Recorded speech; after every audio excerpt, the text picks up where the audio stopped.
So turn to page 96. 96.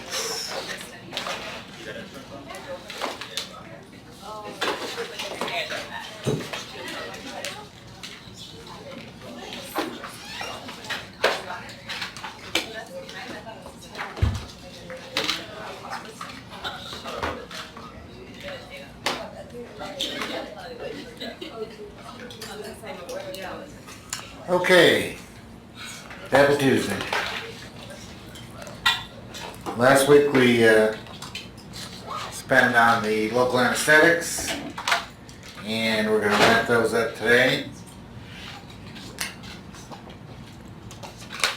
But I'll, as always, backtrack just a second to last week.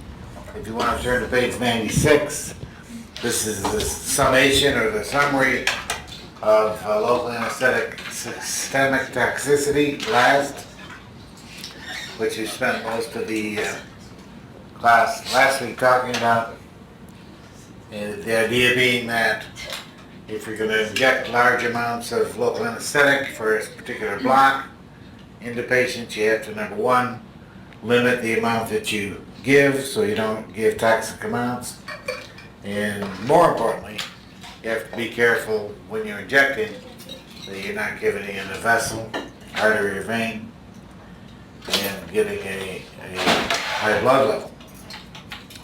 The most notorious one you worry about the most is bupivacaine, because bupivacaine has that extra cardiac toxicity that the others do not have. However, all the amides are able to sustain a blood level, so they're all possible candidates for toxicity. The esters is much more unlikely because of the fact they can't sustain a blood level because they're metabolized so fast in the tissues. So the recognition, well, first, the most important thing, of course, is prevention. So you don't want to have it in the first place. So the prevention, then recognition and management of an episode of possible local anesthetic overdose is something we all have to be familiar with and we all have to be able to do. And of course it's pretty basic. It's just a small variation on basic airway, breathing, circulation, resuscitation. So your ACLS protocols and so on are pretty much the same with some important modifications and the use of lipid solutions and so on. So let's go through again what we did last week. I'm on page 96. For patients experiencing signs and symptoms of last, they recommend, of course, get as much help in the room as you can. Initially, you're worried about airway. You're always, that's initial and later. The big thing is to worry about airway management. Ventilate with 100% oxygen in whatever way I talked about last week that you can ventilate. If it's a patient with an empty stomach and an easy airway, you can do it with a mask or at most an LMA. If it's someone you're worried about aspiration, then you better put a tube in and protect the airway. Either way, just make a judgment the best way to maintain airway patency. Secondly, get rid of the seizures because you can't deal with a patient who's seizing in any way, shape, or form, either by giving benzodiazepine, Versed, or just paralyzing them with succinylcholine. And then number three, as they mentioned, basic and regular life support parameters.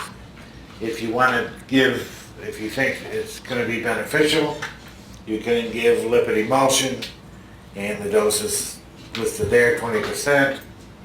A bolus of 1.5 mLs per kilo, IV over a minute, then followed by an infusion.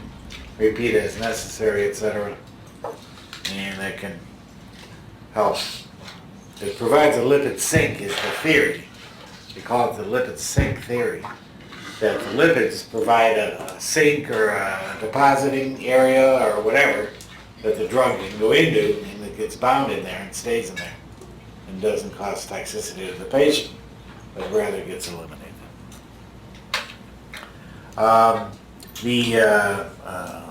Fourth bullet down, avoid vasopressin, calcium channel blockers, beta blockers, and of course any other local anesthetic.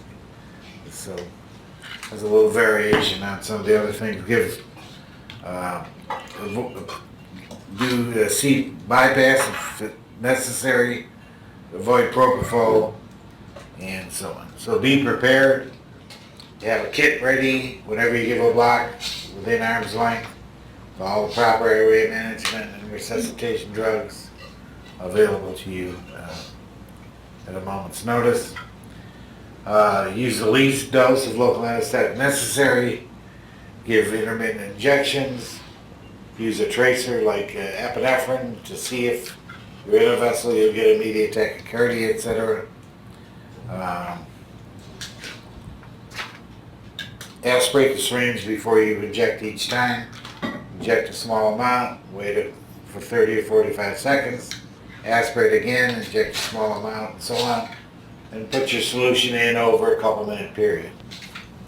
On the next page, 97, detection, be vigilant. Use standard monitors, so put them on a pulse ox on the finger.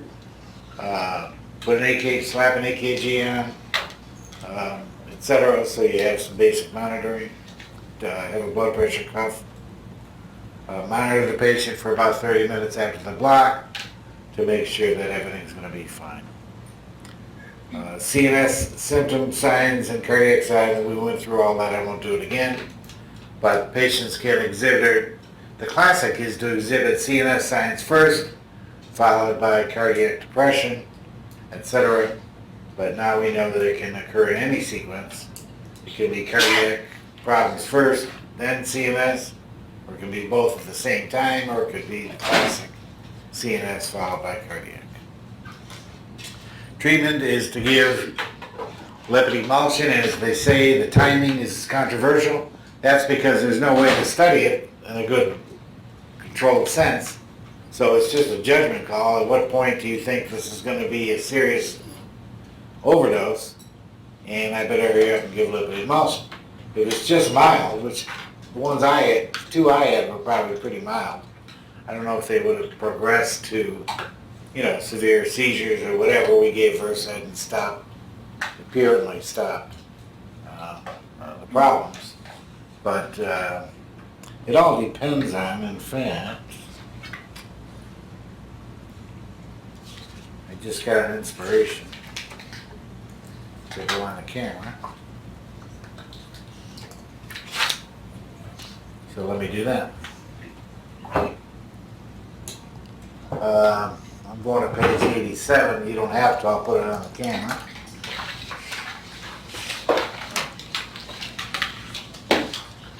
I hope.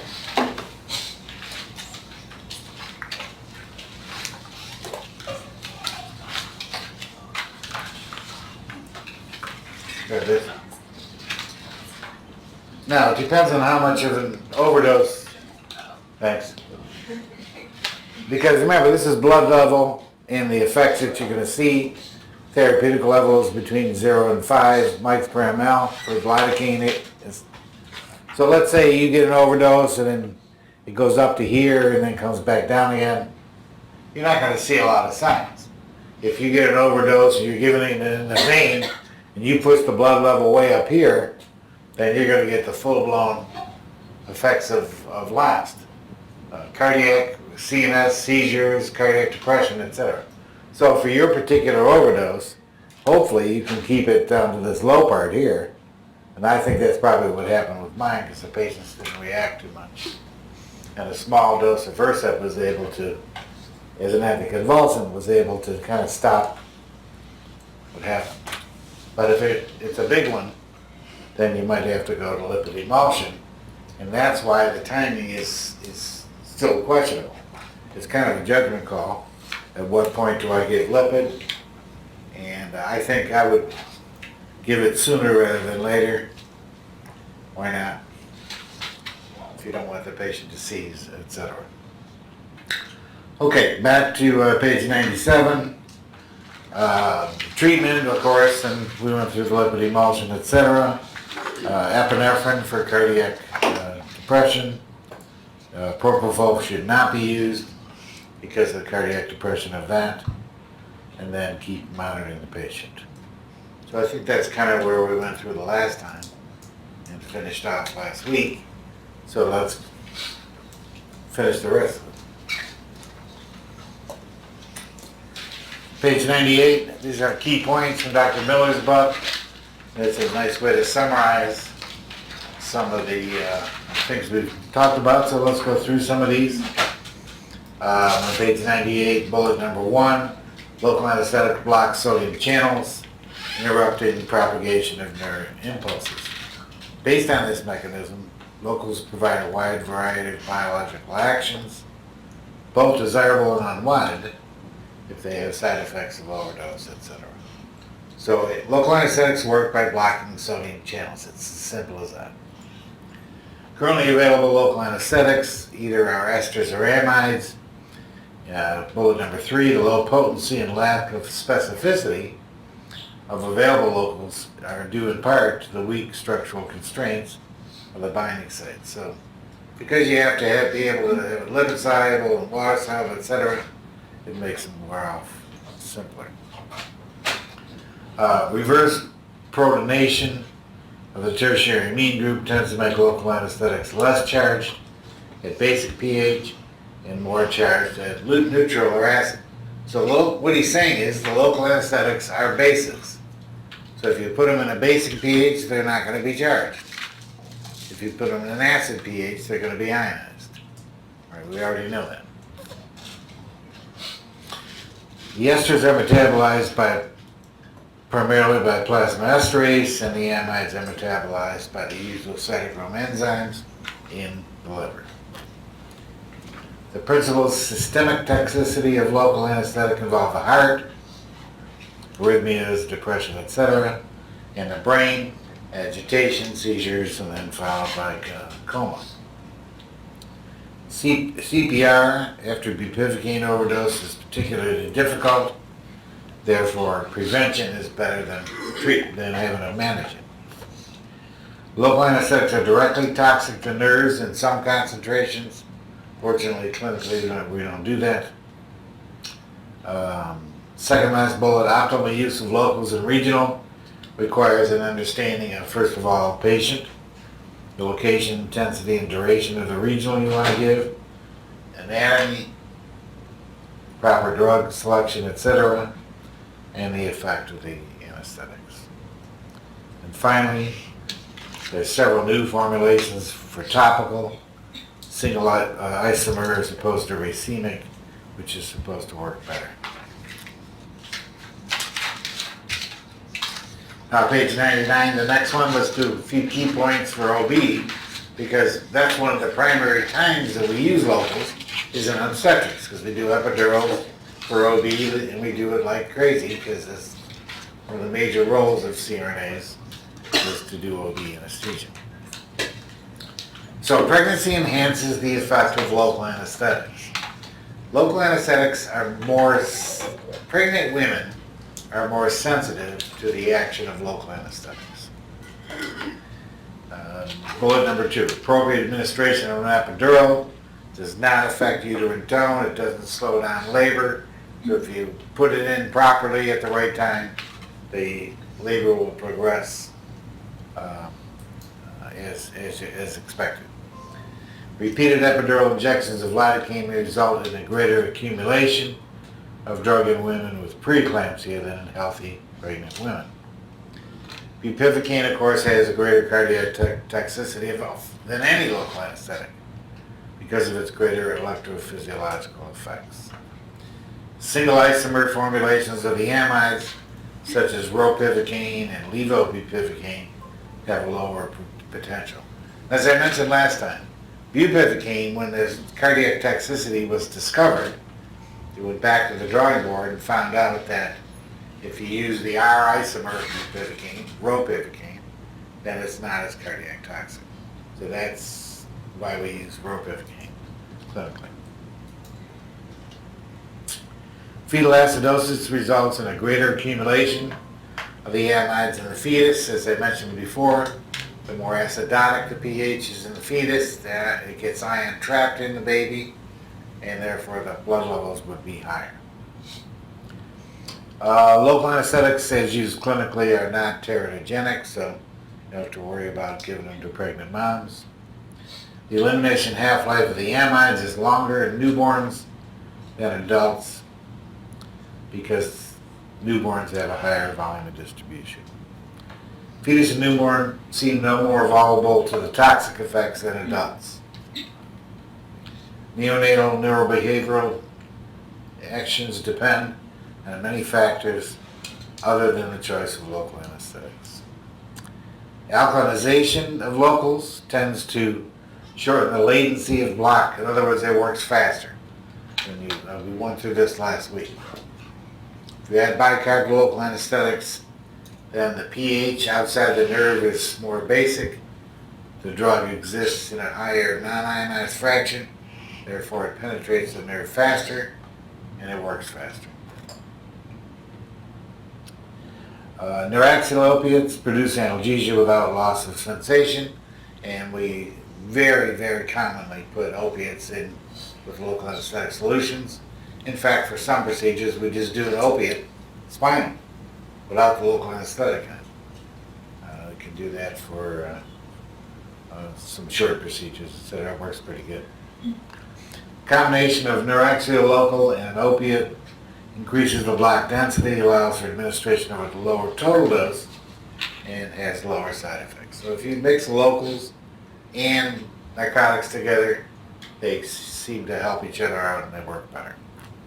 Second last bullet, spinal bioavailability of the hydrophilic drugs like morphine and Dilaudid is less than that of the lipophilic drugs such as fentanyl and sufentanil. So the lipid drugs have a higher bioavailability. They go farther around the body. Who knew? Of course they do.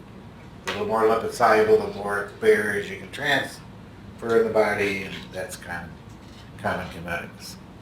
Then finally, the most common side effect of opiates administered neuraxially are pruritus and nausea and vomiting. Fetal bradycardia and maternal respiratory depression, of course, are the most serious. Okay, on the next page, 100, let's go through some miscellaneous. I call this the miscellaneous part of it. Kind of clean up some of the things we haven't talked about. And one of them is mixtures. I get this question a lot.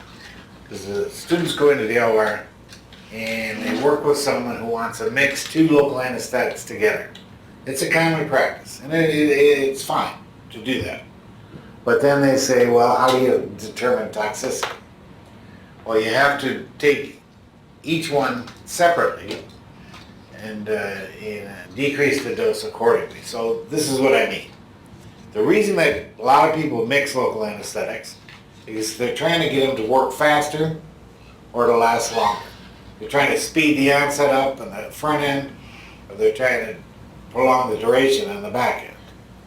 Sometimes inherently, when you, let's say you're going to do an epidural on somebody, and you're going to give them whatever local anesthetic, bupivacaine or ropivacaine, etc. It may take up to 45 minutes for that epidural to work. Well, 45 minutes in hospital time, as you know, is a lifetime. I could go home and come back the next shift, and then before the stupid block would work, right? So, and then you don't know whether it's going to work or not. Is it not working because it just hasn't started yet? Or don't I have the catheter in the right place? Or didn't I inject the local into the epidural space? So it's kind of a nuisance. So a lot of people like to mix them. They'll put a fast onset one and then see if it works immediately, within 5 or 10 minutes. And then they'll put a long duration one so that when the fast onset one wears off, the long one's already taken over, and they get a nice long block. So they can make it work faster or last longer. So they'll take bupivacaine, for example, and mix it with lidocaine and give the two together. So that's the reason people do that. And when you do that, then you have to take into consideration the toxic doses of both. So in other words, let's say I'm going to do a 40 ml block on a patient, 40 mLs of solution, I'm going to use half lidocaine and half bupivacaine. How much can I give? Well, you got to cut them both in half. So normally the safe dose of lidocaine is 7 milligrams per kilo. You're using half lidocaine, then you can only give 3.5 milligrams per kilo. Bupivacaine's normal toxic dose is 3 milligrams per kilo. Well, you're using half bupivacaine, so cut it down to 1.5. And add them up both together and get them. So it's just simple math. Just whatever proportion of the locals you're using together, just cut the amount you can give by that much. Using half bupivacaine and half lidocaine, then just use half the dose of lidocaine and half the dose of bupivacaine. It's pretty simple. All right, the second question you often get, both clinically and I get it in emails and stuff, is, well, I did a block, now the case is ending, and the surgeon wants to inject the incisional site and the area they operated on with local anesthetic, but I gave the total dose when I did the block, and he wants to repeat it 90 minutes later. Can I do that? And the answer is yes.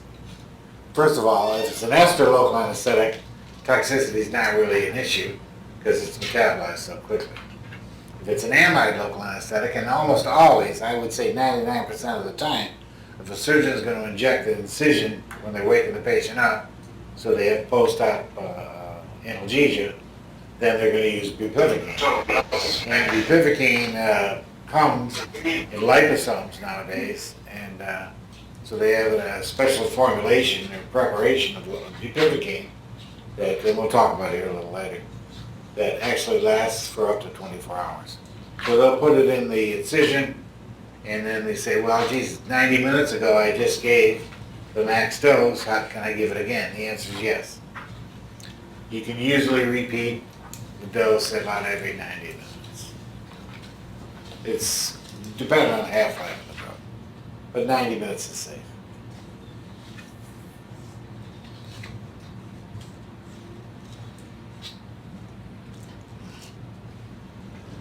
So let's see what on page 100, mixing local anesthetic, and we'll just cut to the chase.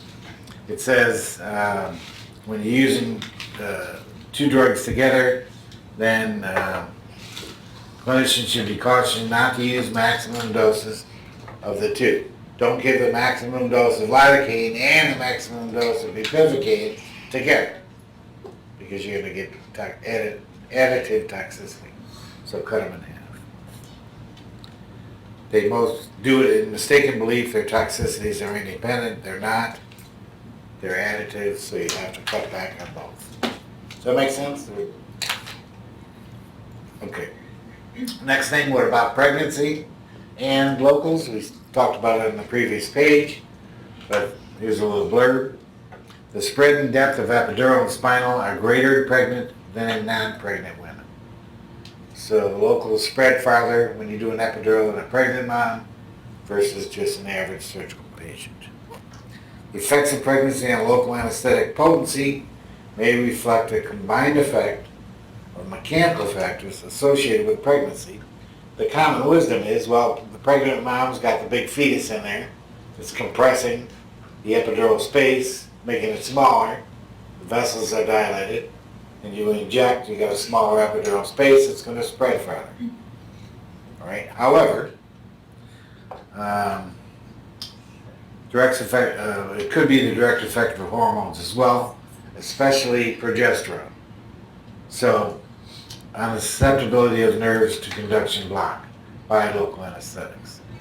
Hormonal alterations are probably the more important of these two factors, because the greater spread of epidural occurs during the first trimester of pregnancy as well. So you don't have that big baby compressing the epidural space.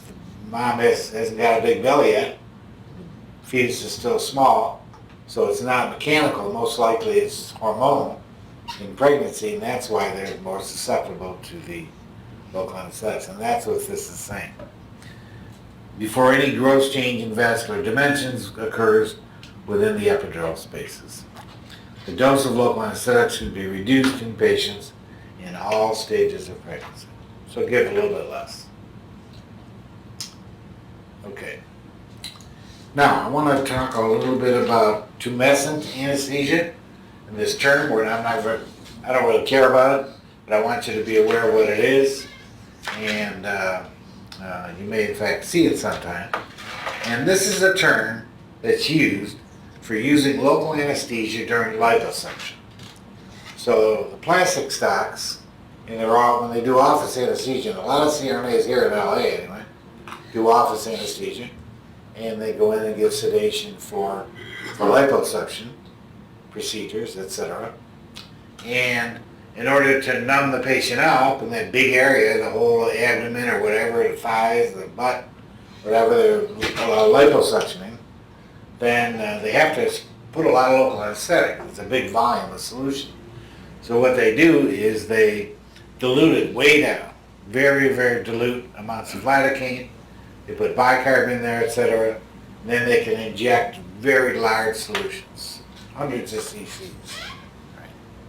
Now the anesthesia people get nervous about this because we're nervous about toxicity. But it seems to work, and the plastics docs get away with it. So they inject in the sub-Q area in the fat this large volume of dilute lidocaine called tumescent anesthesia. And of course, then they suction it all out with a liposuction wand. So they get rid of it eventually. However, let's take a look at this here. A technique of local anesthesia. I'm on page 100. Done by plastics surgeons for lipo, is known as tumescent. Total dose of lidocaine ranging from 35 to 55 milligrams per kilo have been reported to produce safe plasma concentrations that peak about 12 to 16 hours after infusion. Well, the upper safe dose of lidocaine is what? 7 milligrams per kilo. They're given 35 to 55 milligrams per kilo. Hello? That's a lot of lidocaine. How do they get away with it? Well, they put it in the fat. Fat has not much vascularity, so it's not absorbed as much. They put epi in it, so the amount of vascularity the fat has is even less because the epi vasoconstricts anything. Of course, and then they suck it all out with liposuction, so that gets rid of a lot of it that way. So they seem to get away with doing this. Despite these seemingly high doses, very good outcomes have been reported. There's been several cases of cardiac arrest and death, but it was early on in the 80s when they first started doing it. Recently, they got it down to pretty much science, and they haven't had a lot of problems. Factors governing uptake and clearance by this method deserve further study. Be careful, etc., etc. So the maximum safe reading below here, bottom. Maximum safe dose of lidocaine with epi in tumescent anesthesia for liposuction is probably between 35 and 55 per kilo.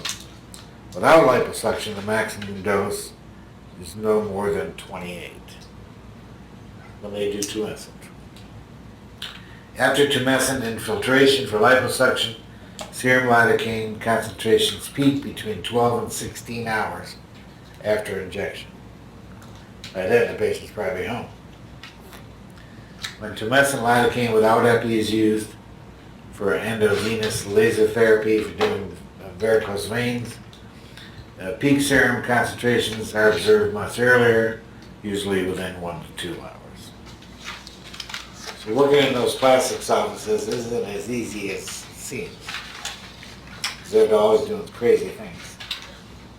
We have to keep an eye on it. Page 101, summary. Although appealing because of its ability to provide prolonged analgesia, high doses of local are frequently administered in a tumescent technique, so be careful.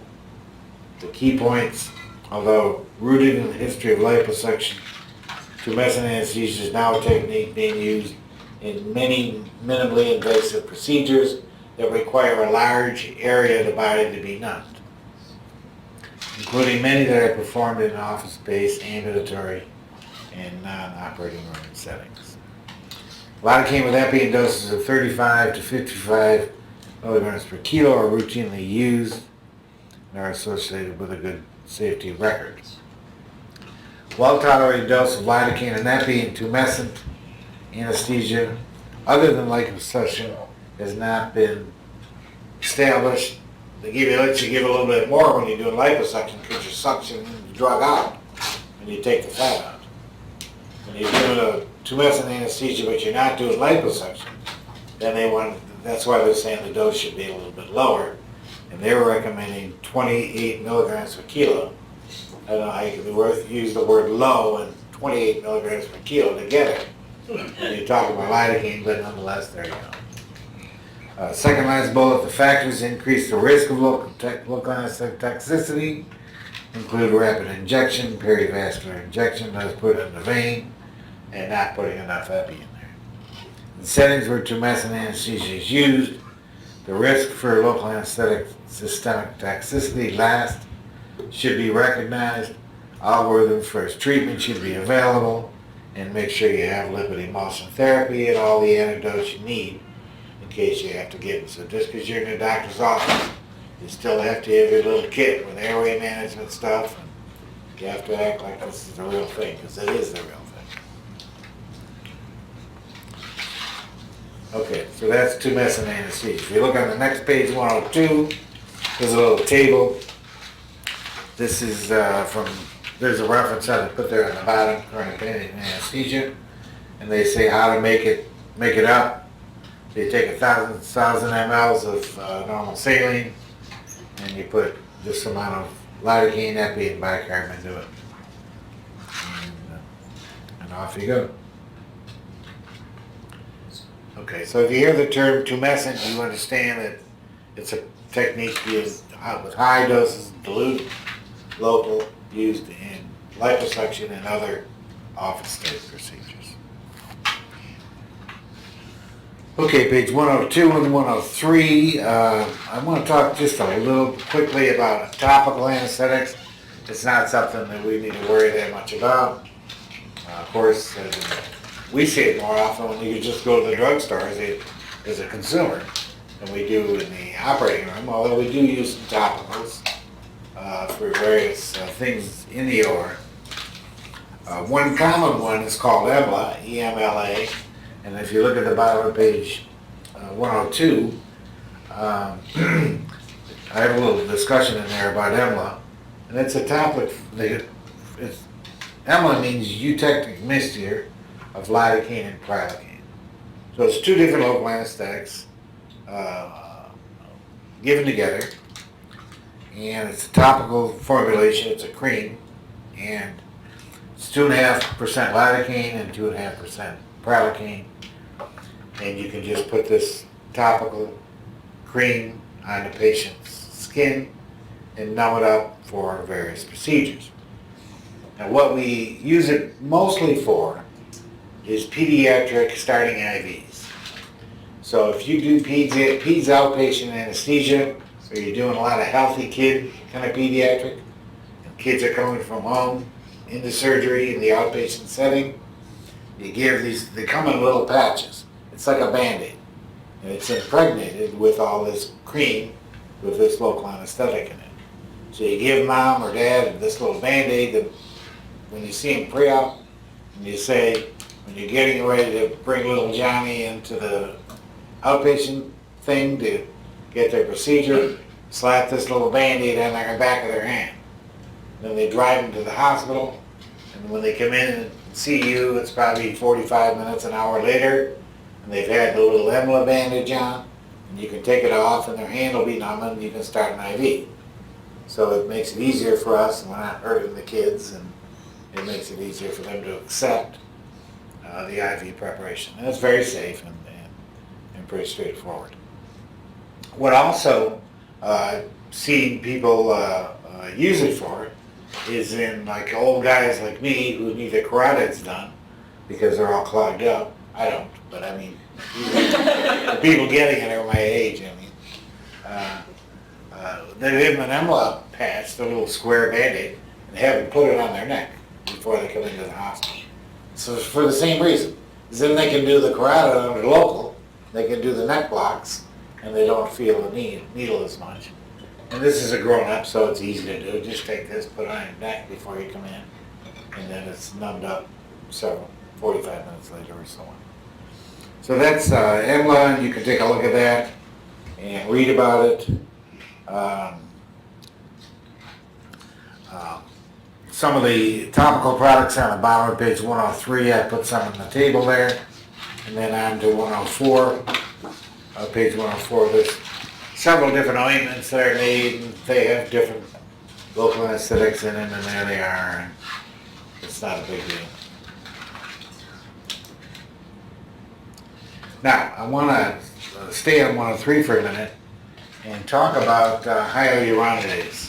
You see right there's a table in the middle of page 103 that I wrote, and it talks about the different formulations of hyaluronidase.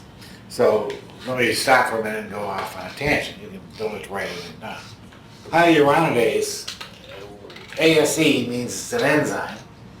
So it's a natural enzyme in all of our tissues. We all have it in our body in tissues.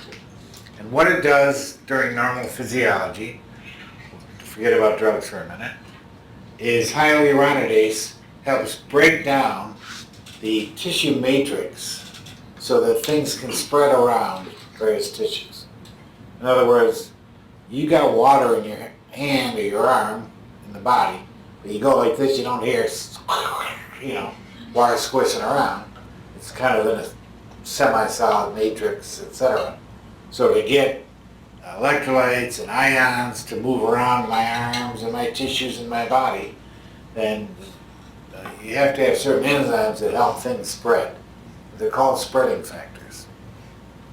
So what hyaluronidase does, it breaks down a substance called hyaluronic acid, which helps then things spread around in various tissues. They can go farther than they normally would have. And it's a normal body thing, and it's no big deal. Well, if you put hyaluronidase into a local anesthetic solution, then it helps it spread to a farther area. It helps it spread through tissues farther than it normally would have. So it's used as a spreading factor for locals. Now here's what they almost invariably, 99.9% of the time in anesthesia it's used by the ophthalmologist. And what they do is they're going to do an eye block, or a CRNA or anesthesiologist is going to do an eye block for cataract or some kind of eye surgery. And you can't be taking the needle and go poking around in and out, up and down, because it's their eyeball, right? You don't want to damage anything. So you put the needle in once to a certain extent, and then you squirt your local anesthetic. You put hyaluronidase in it, and it helps the local spread to a larger area behind your eye, and it makes sure that you get a nice block. So you're trying to do with this supplement, this enzyme, instead of having to move your needle around physically and possibly causing some bleeding or nerve damage or whatever in the eye.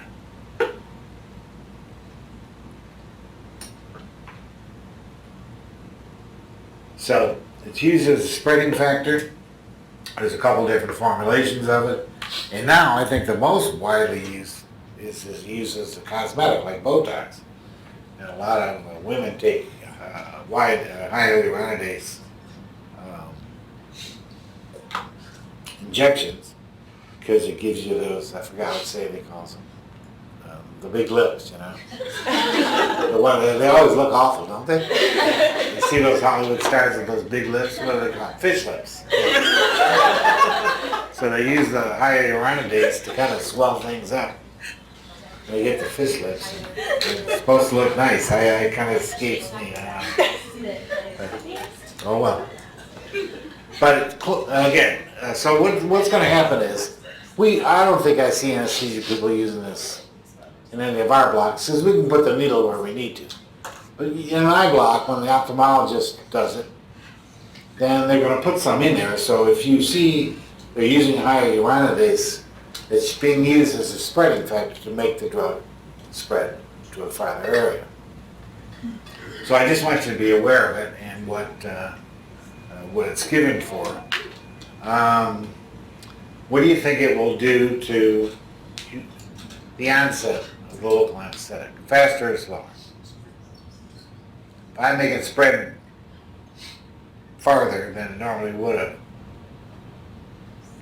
is that a truck or an earthquake?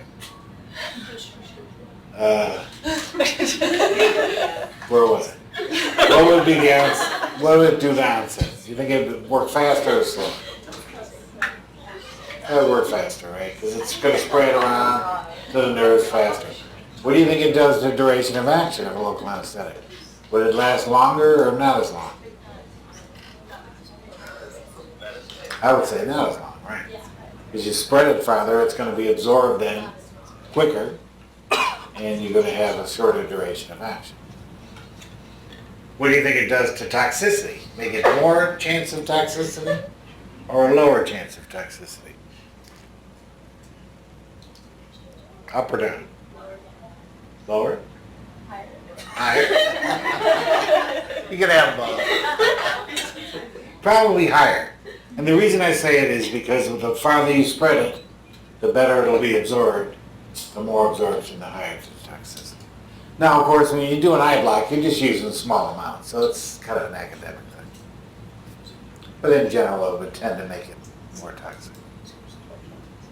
Does that make sense? Okay, that's Hyaluronic, so you've heard about that. Now, on the next page, page 104, there's a little table that comes with the drug, the EMLA cream, and this is age and body weight requirements. So if you're doing little kids, and if they're 0 to 3 months, less than 5 kilos, the max of EMLA you can use is 1 gram, and the max area you want to use it on is about 10 centimeters. Then they go to 3 to 12 months, 1 to 6 years, etc., etc. So the bigger the kid is, the more you can give. The larger the area you can numb out without seeing toxicity. So I just threw that in.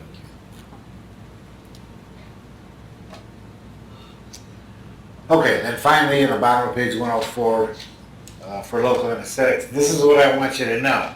Read my chapter in the book, of course, local anesthetics. It has all this stuff in there. I say it better when I write than when I say it. But this is what you need to know for the test or for the clinical or whatever. This is what you need to know about local anesthetics. Number 1, I put them right on the bottom of page 104. 1, whether they're an ester or an amide, which is which. Of course, you know how to do that. Number 2, how are they metabolized? Either cholinesterase or the cytochrome enzymes. What's the maximum safe dose for each drug? What about bupivacaine? That's especially cardiac toxic. If you resuscitate, sometimes you'll have to do it for many hours before the patient recovers, or you have to put them on bypass.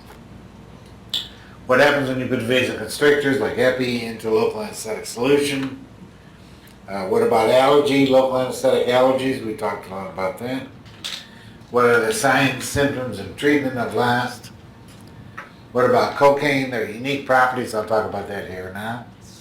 And what about protein binding and pKa? pKa has to do with onset. Protein binding has to do with duration, right? We went all through that. And I say unique properties of cocaine because let me just mention this. What's unique about cocaine is, first of all, it's natural occurring. It comes from a plant. You grow it. So it's not a man-made synthetic drug. Rather, it's derived from coca plants, of course. And my wife did a tour to Peru, and they climbed the Andes, to meet Machu Picchu. I don't know if any of you might have done that too. I didn't do it, obviously. I go about 2 steps. But anyways, she said that the guides handed out coca leaves when they were taking the bus up to wherever they walked from. And they're all chewing on it. coca leaves, trying to get stamina to go up in the, because it's the aerosol thing, and so on. And they stayed in a hotel and they had oxygen tanks in the rooms. So when you sleep at night, you can put oxygen, because they're so high up in, 7,000, 8,000 feet high. But anyway, they're using coca leaves to as a stimulant to I don't know what, help them climb the hill better or something. I don't know. But so they're still using them down there. But my point is that cocaine is a naturally occurring substance. It comes from the coca plants, and it was first used. Again, I mentioned this before probably, but introduced into medicine by Sigmund Freud.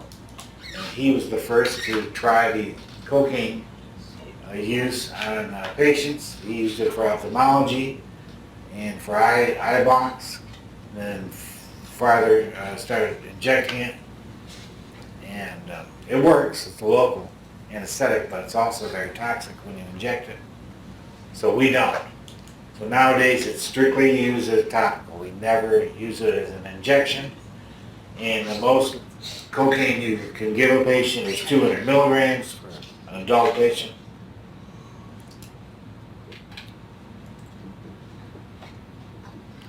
All right, the second unique thing about it, we're going to talk about this next when we do cardiac.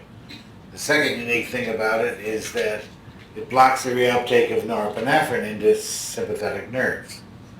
And because it blocks the reuptake of epi, it prolongs or it has sympathomimetic effects. And of course you know that. That's why people snort cocaine, because they want to get high from adrenaline and the release of dopamine and norepinephrine in the brain, etc. So it blocks reuptake of norepinephrine. That's a classic effect. So patients who get cocaine as an anesthetic, they'll get high from it, get an analeptic effect. We'll talk about it today, and vasoconstriction from the epi release, and that's the difference. It's kind of gone out of favor, mostly because they don't want us handling it. And I can tell you, when I was a student, this is back in the early 70s, they used to have little brown jars of cocaine in the Pyxis. They didn't call it Pyxis as in those days. And it was cocaine powder. And we would go, like, take some out, mix it in water, and we'd put it up somebody's nose for an ENT case. To numb up their nose, it's a nice vasoconstrictor, so they don't bleed as much. It has some great properties to use as an ENT anesthetic. But of course, within a very short amount of time, the little brown jar in the Pyxis had sugar in it and no cocaine left. So, and then they started marketing it as a liquid, but they put this bright green dye in it, so you couldn't replace the liquid with something that was very difficult to, do. You could tell it was tampered with, in other words, and then they just stopped all. I mean, they've tried everything, and it's to keep it away from us. So they don't use it much anymore, but again, the upper safe dose is 200 milligrams, and that's the difference between that and the other local anesthetics. Okay, let's take a break. What we are going to learn is the general mechanism itself. In other words, if I know what a beta blocker does, I know what a beta blocker does. It doesn't matter what the drug is. You can tell me any one of 15 or 20 beta blockers, and yeah, there's little nuances, differences between them, and some are only pills and some are IV, and so on and so forth. But overall, you're going to have a general idea of what they do. The same of, say, an alpha agonist or whatever, any type of autonomic drug. There's only certain mechanisms that they can work, and if you learn those, and they're fairly easy to learn, then you'll have it for the rest of your life. If a new beta blocker comes out, you just throw it in the box with all the rest of them and say, well, it's going to do this, that, and the other thing. So that's the way we're going to kind of approach this. If you look on page 106, this, I just put this You know, I always like to start with the names of the drugs, but it's pretty tough when there's 200 of them. So I didn't know what else to do. So I just put this little table in there because it has the names of course, the drugs we're going to cover, at least initially, many of them. And these are drugs you're all familiar with. You've been using as nurses for years. Dopamine drip and dobutamine and Levophed and whatever.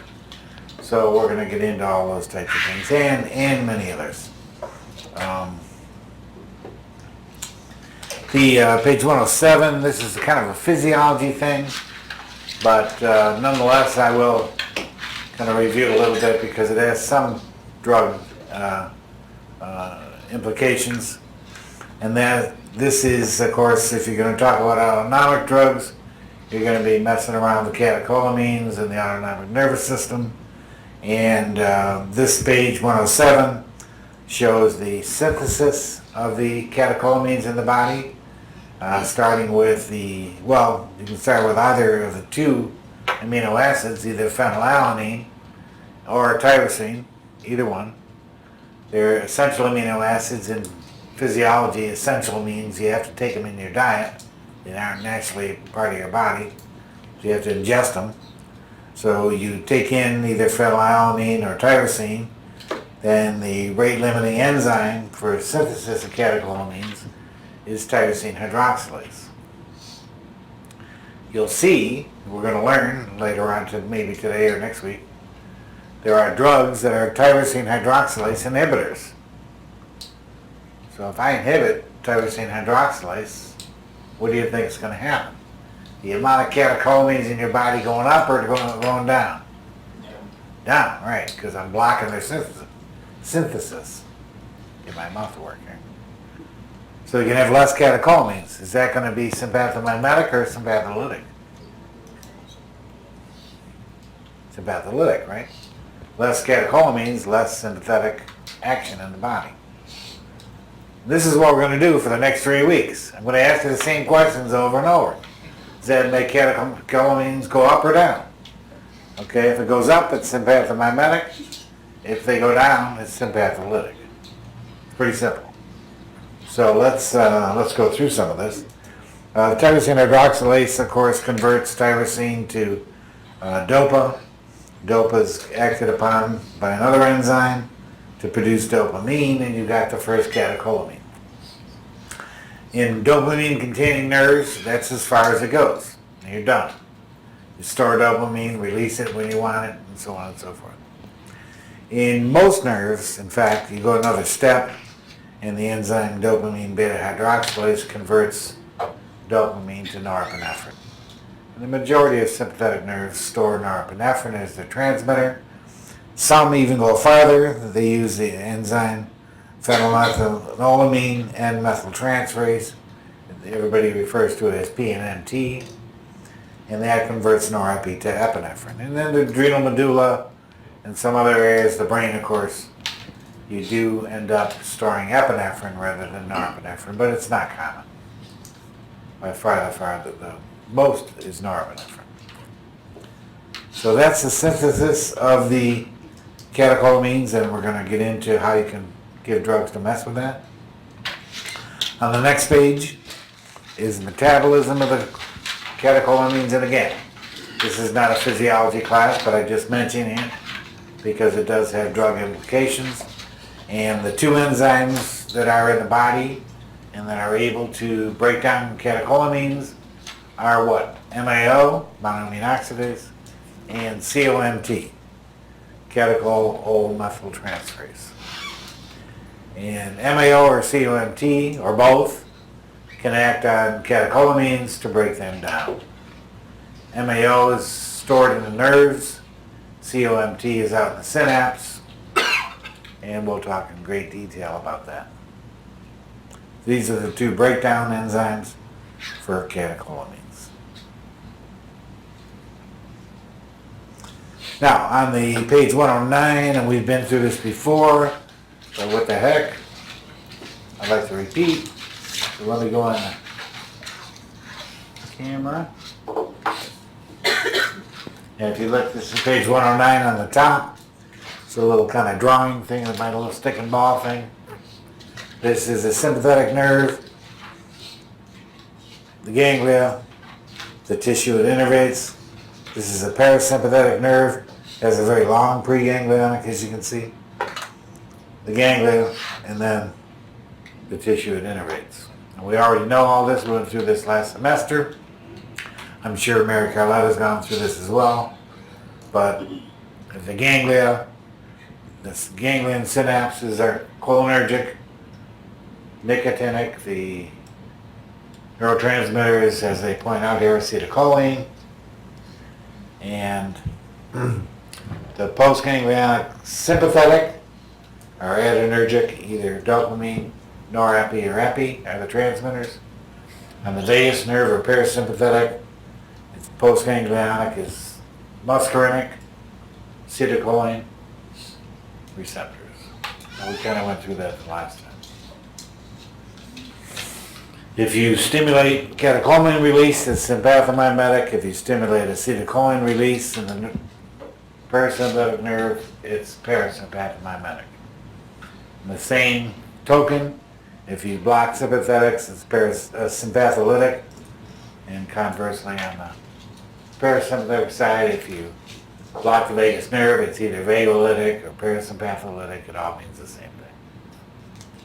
So, remember that? This is synthesis and breakdown of acetylcholine. Acetylcholine, or acetyl-CoA, binds with choline.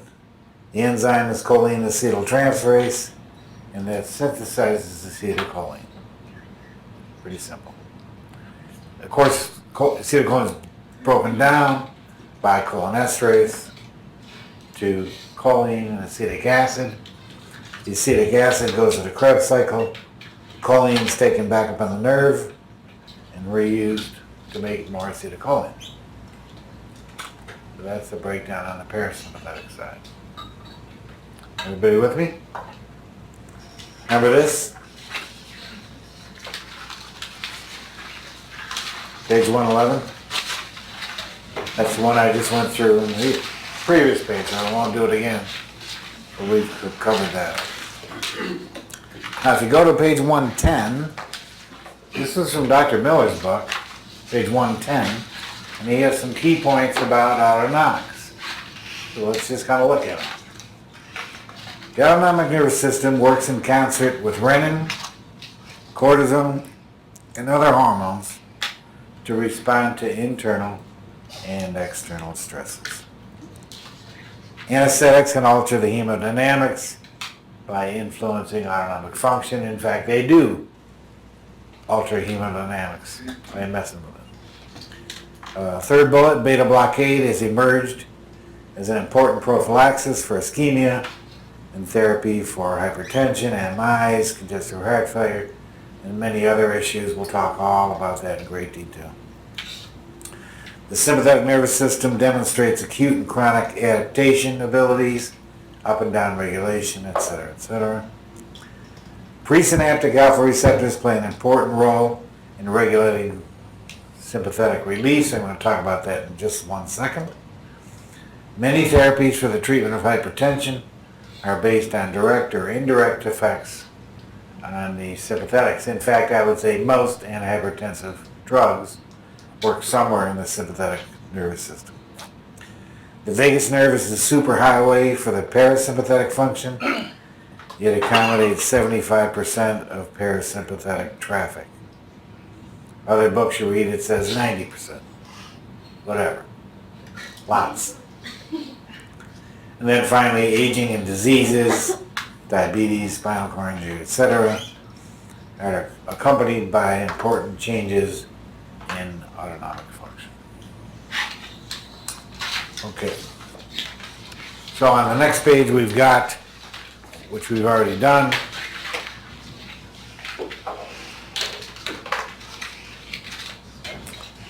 but I want to take this, the sympathetic and parasympathetic end organ, and blow it up. It's on the following page. And that's what this is. If you look on page 112, this is just the end of the nerve and the synapse. think I may have talked about this before, but as you know, we'll say it again. What they're showing here is the presynaptic actions. So here's what happens. We've been through this. This is a sympathetic nerve.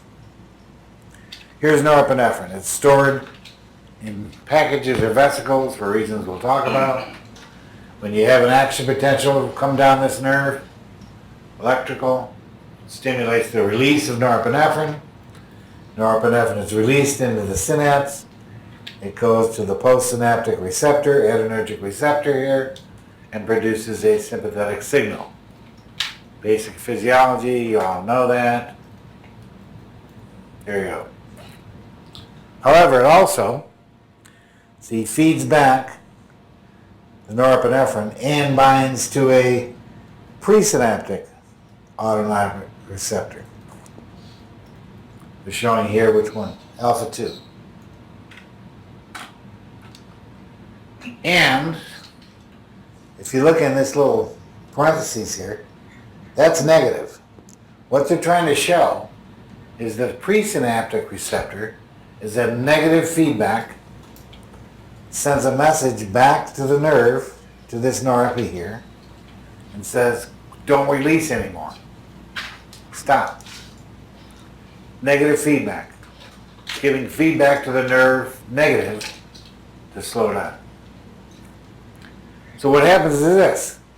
When you release norepi into the synapse, and you got a lot of norepinephrine in the synapse doing the sympathetic thing, it tells the nerve, not only gets a sympathomimetic effect, but it also sends a signal back to the nerve.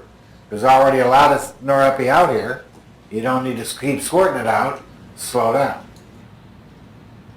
Does it make sense? That's a way that nerve can communicate with the postsynaptic happenings and the synaptic happenings and so on, and the nerve can act more like a unit as part of a bigger picture. So, presynaptic autonomic receptors, by agreement or convention, unfortunately, but nonetheless it does, are all labeled with the number 2. Every presynaptic receptor has the number 2. So if it's a alpha receptor here, postsynaptically, they'll have an alpha 2 receptor presynaptically. If it's a beta receptor here, postsynaptically, it'll have a beta 2 receptor. If it's a histamine receptor, it'll have a histamine 2. If it's a serotonin, it has a serotonin 2. You get the point. The presynaptic receptors are all numbered with 2. Right? Unfortunately, that's a dumb way to do it because it's confusing, because there's also postsynaptic receptors with the number 2. And they have a total opposite function. So why did they do that? Well, they did it just to make it crazy. Nonetheless, that's the way it is.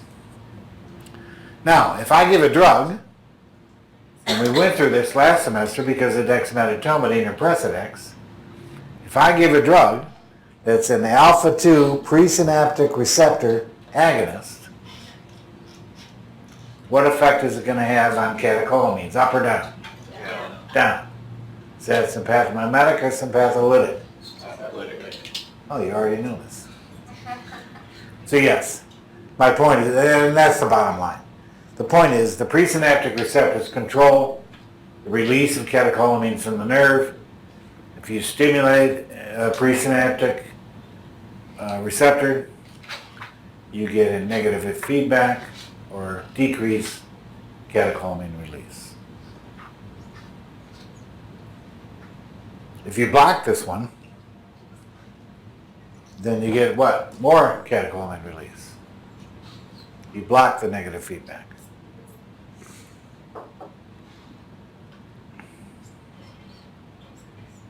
So, as I said last semester, if somebody tells you that it's an alpha 2 agonist, you got to know whether it's an alpha 2 agonist postsynaptically or presynaptically, because they're going to do the opposite thing. postsynaptic alpha-2 agonist causes an alpha effect. A presynaptic alpha agonist causes an anti-alpha effect, or it blocks catecholamine release.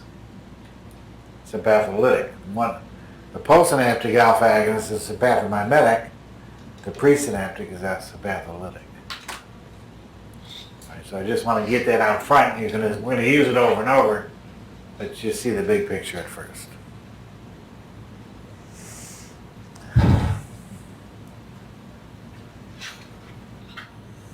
Okay.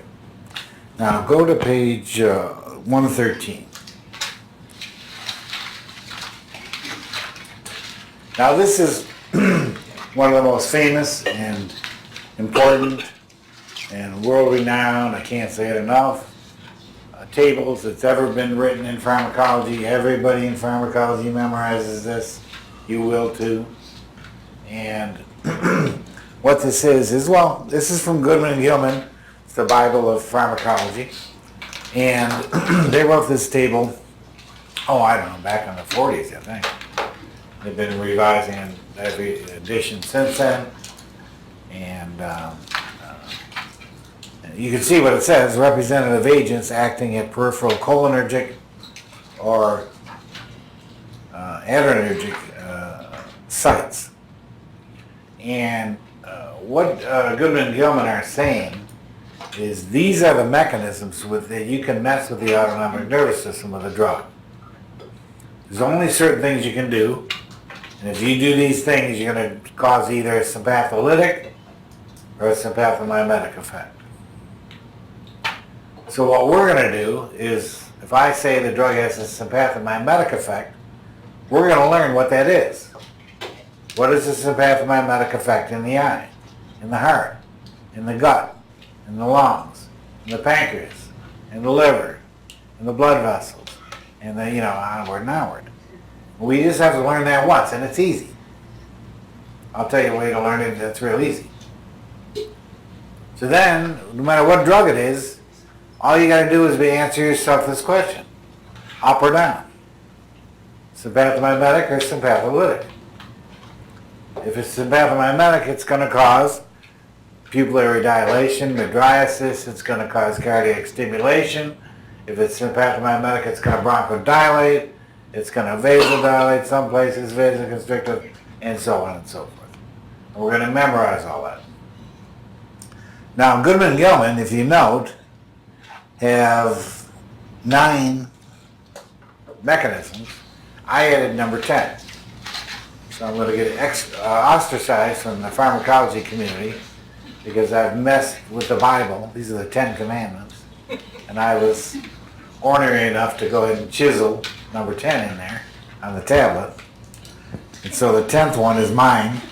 The first 9 belong to Goodman and Gilman. So, aren't I pushy?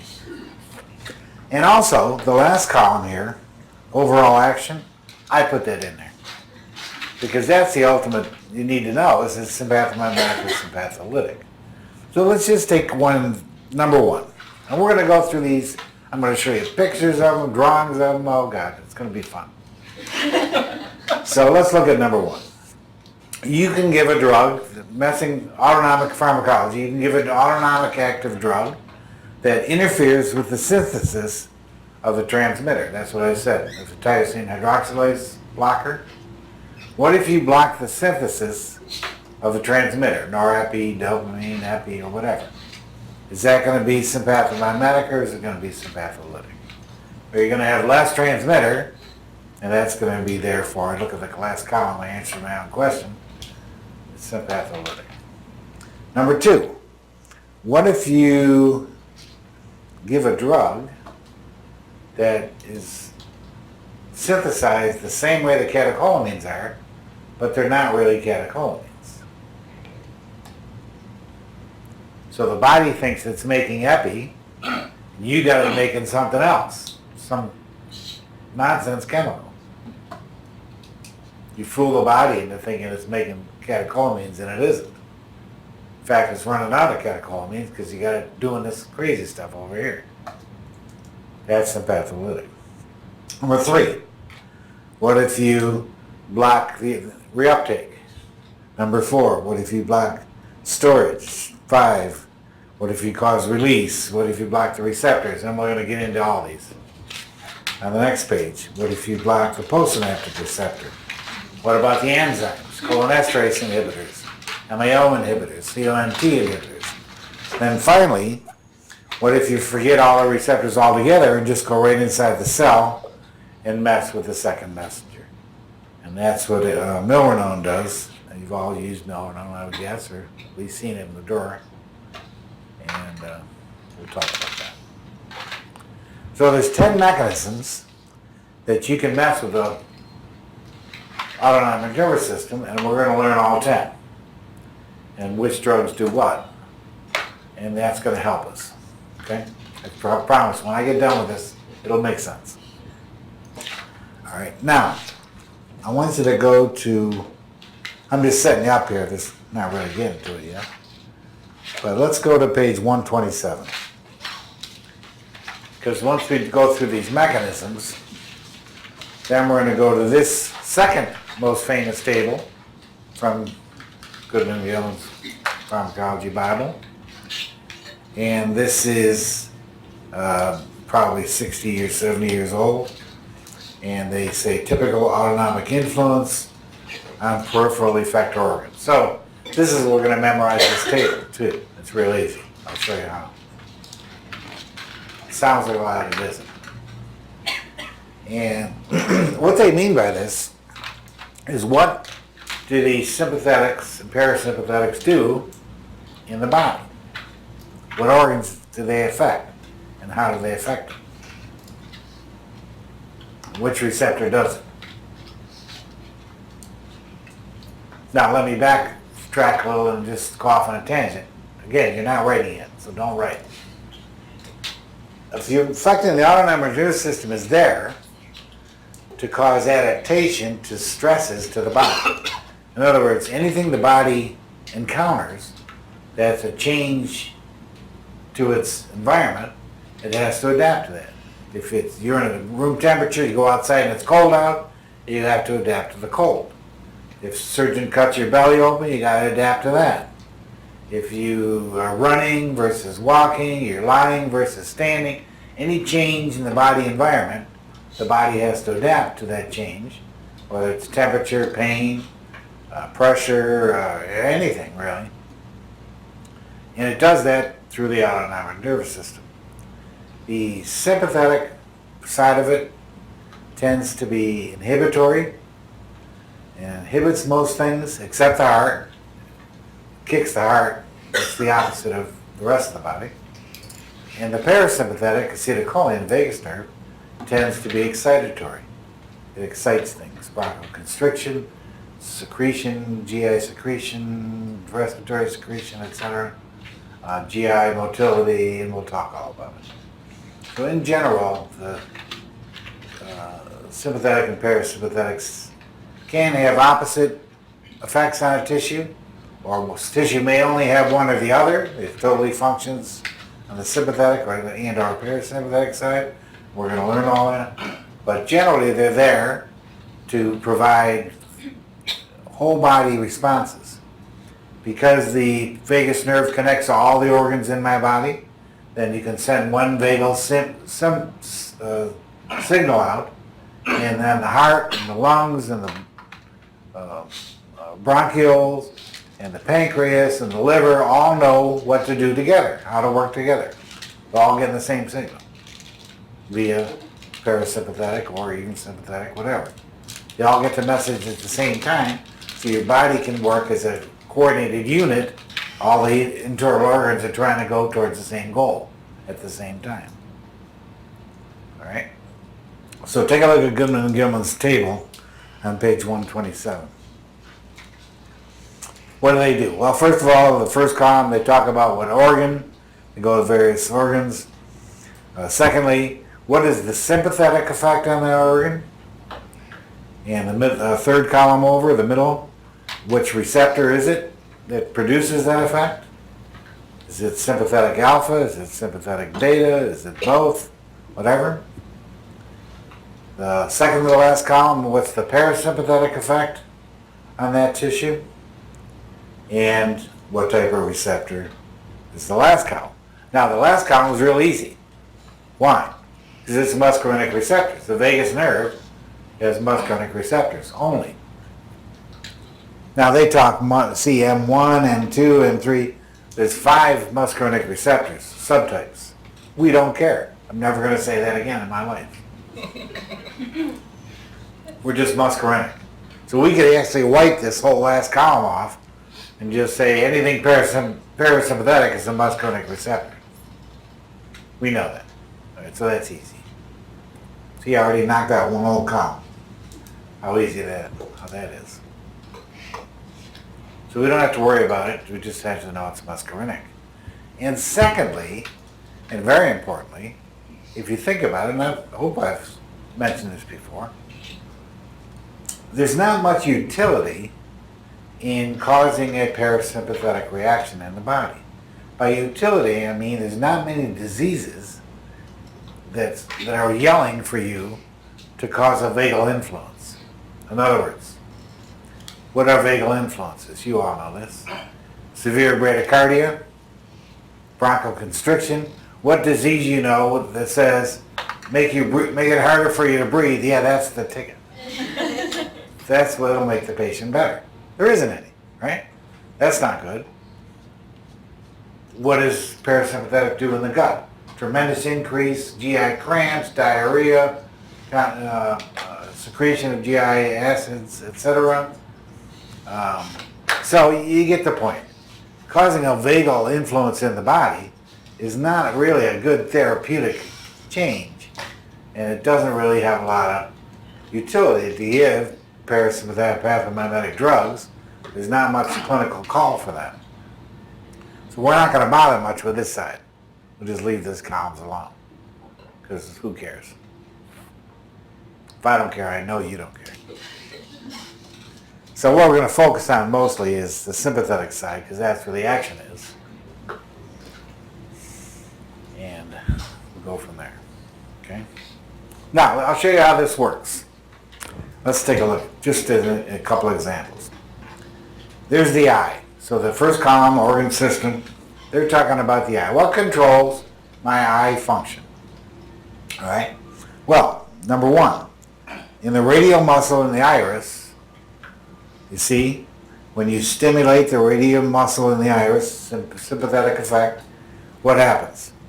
The muscle contracts, your pupil dilates, and you get mydriasis. Mydriasis means dilated pupil, right? If you want somebody's pupils to dilate, you want to contract the radial muscle. That's the anatomy of it all. And that will cause pupillary dilation or mydriasis. Same thing. What receptor does it? It's an alpha-1 receptor. So what Goodman and Gilman are telling you is if you give an alpha agonist, stimulate an alpha-1 receptor, it's going to cause the radial muscle in your eye to contract, and that's going to cause pupillary dilation or mydriasis. Somebody gets stressed. Is stress part of the stress response? You ever give epinephrine to someone? You ever have resuscitation? Using those big boxes of gray epi in there, throwing them in a milligram at a time, trying to revive them from the dead. What do their eyes look like? Widely dilated. Epinephrine causes pupillary dilation. That's an alpha effect in the eye. Make sense? All right, the prototypical alpha agonist. When you say the word alpha agonist and look in any drug book, I promise you this, the first drug they'll mention is phenylephrine. Phenylephrine is the example every drug book since I've been in school uses as a prototype classic alpha agonist. If you give norepinephrine to somebody, what's going to happen to their eyes, their pupils? They're going to dilate. Now you know that. You know it for the rest of your life. Why do they dilate? Because it's an alpha effect on the radial muscle in their eye causes mydriasis. Okay? Now, look at the next one down. The sphincter muscle in the eye. What about the sympathetic influence on that? Ooh, nothing. Boxes are empty. There is none. Right? Let's keep going over. Under the parasympathetic side, if you stimulate the sphincter muscle, you get sphincter muscle contraction, and that causes meiosis or pinpoint pupils. That's a vagal effect. You already knew it was a vagal effect. How did you know that? Because when we studied opiates at the end of last semester, we studied the fact that opiates cause meiosis, and they do it by what? Stimulating the Edinger-Westphal nucleus in the oculomotor nerve, which is a vagus nerve, or a parasympathetic nerve, to the eye. So the opiates produce meiosis, pinpoint pupils, via a vagal effect on the eye. And here it is. The vagal effect on the eye is to cause sphincter muscle contraction, and that produces meiosis. If you reverse somebody with neostigmine, you didn't put the Robenol in there. Let's pretend. You wouldn't do this to a real person. This is class, and you can pretend. If you gave neostigmine all by itself, would it cause mydriasis or meiosis? Meiosis, correct. Why? Because neostigmine is going to cause a parasympathetic effect, and the parasympathetic effect in the eye is meiosis.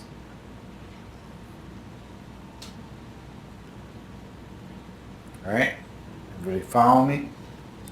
Now, there's a little wrinkle to this. Here it is. If you look at the next line down,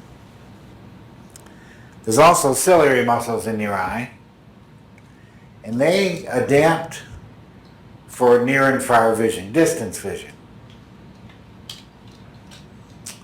All right? If you see the ciliary muscle, the sympathetic effect is to cause relaxation of that muscle for far vision. That's a beta 2 effect. And the parasympathetic side, you contract the ciliary muscle, and that's better for near vision. I got some diagrams I'll show you next week about this.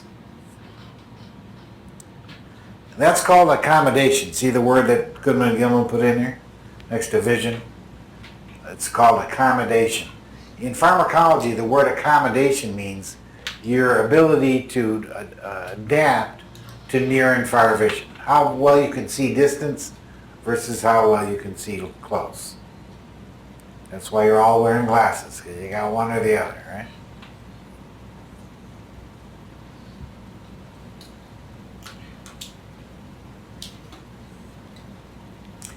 Now, if you want to cause mydriasis, I want to make your pupil dilate with a drug. Let's just pretend. So I can do what? I already told you one. How can I make your, what drug would I give to cause pupillary dilation? I can give neosynephrine, right? I can give epi, I can give norepi, whatever. I can give something with alpha effects. So you give an alpha agonist and your pupils dilate. All right? Now, on the parasympathetic side, because parasympathomimetic drugs cause meiosis, then parasympatholytic drugs must cause mydriasis. If I block the vagus side of this equation right here, what do I have left? All I got is the sympathetic side left, and I get pupillary dilation. So how can I give a drug that blocks parasympathetics? I've only done it a million times. I can't think of it. What would it be? Atropine, right? You give somebody atropine, they get pupillary dilation. You ever go to the eye doctor and they put atropine eye drops in your eyes? Block parasympathetics, all you got left is dilation. So vagolytic drugs cause mydriasis as well. So I have two ways to make your eye dilate, pupil dilate. I can give an alpha agonist, and that would cause constriction of your radial muscle, and you get mydriasis. Or I could give a vagolytic drug like atropine, scopolamine, and that would cause relaxation of the sphincter muscle, and that would cause mydriasis. Everybody with me? There's a difference though. The vagolytic drugs also block accommodation. So look under the ciliary muscle. Parasympathetic effect, second last column. Contraction for near vision, accommodation it's called. If you give a vagolytic drug, you block the parasympathetics. You're blocking the ability to adapt for distance. On the sympathetic side, it doesn't really do that. So now I'll give you the punchline. Here's the final word. If I want to dilate your eye, I can give an alpha agonist and cause mydriasis. If I want to dilate your eye, I can give a vagolytic, atropine drug, parasympatholytic drug, and that'll cause mydriasis and loss of accommodation. If a drug causes you to lose the ability to adapt to near and far vision, the word in pharmacology for that is cycloplegia. Cyclo, C-Y-C-L-O, plegia, P-L-E-G-I-A. So if you look at a drug book and say, what's the effect of atropine in the eye? They'll say, mydriasis and cycloplegia. And now you know, forever, what that means is you get pupillary dilation and you block your ability to adapt for near and far vision. That's why when you go to the eye doctor and they give you the atropine eye drops for your exam, they make you bring somebody to drive home. Because you're going to go on the freeway and bump into everybody because you can't see distance until the atropine wears off.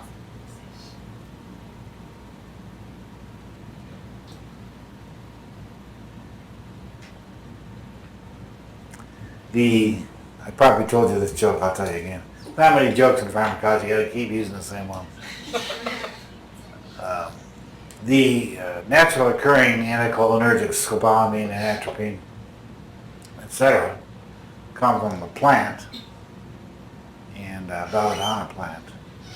The words belladonna, did I ever tell you this story?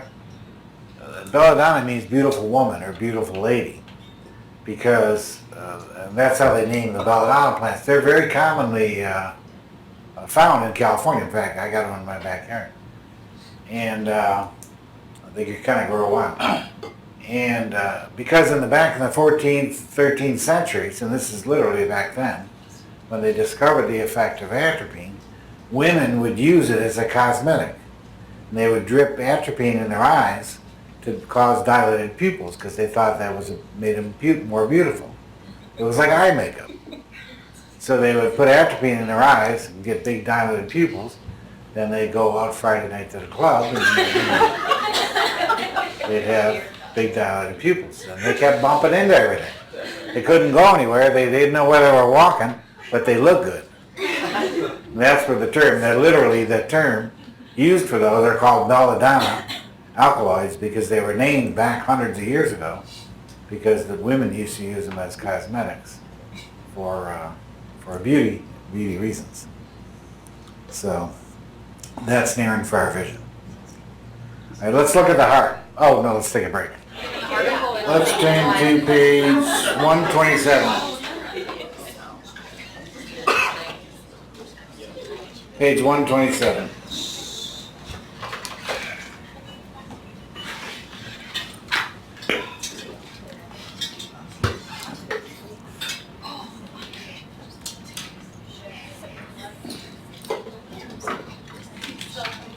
Now, the next thing is the heart on this table.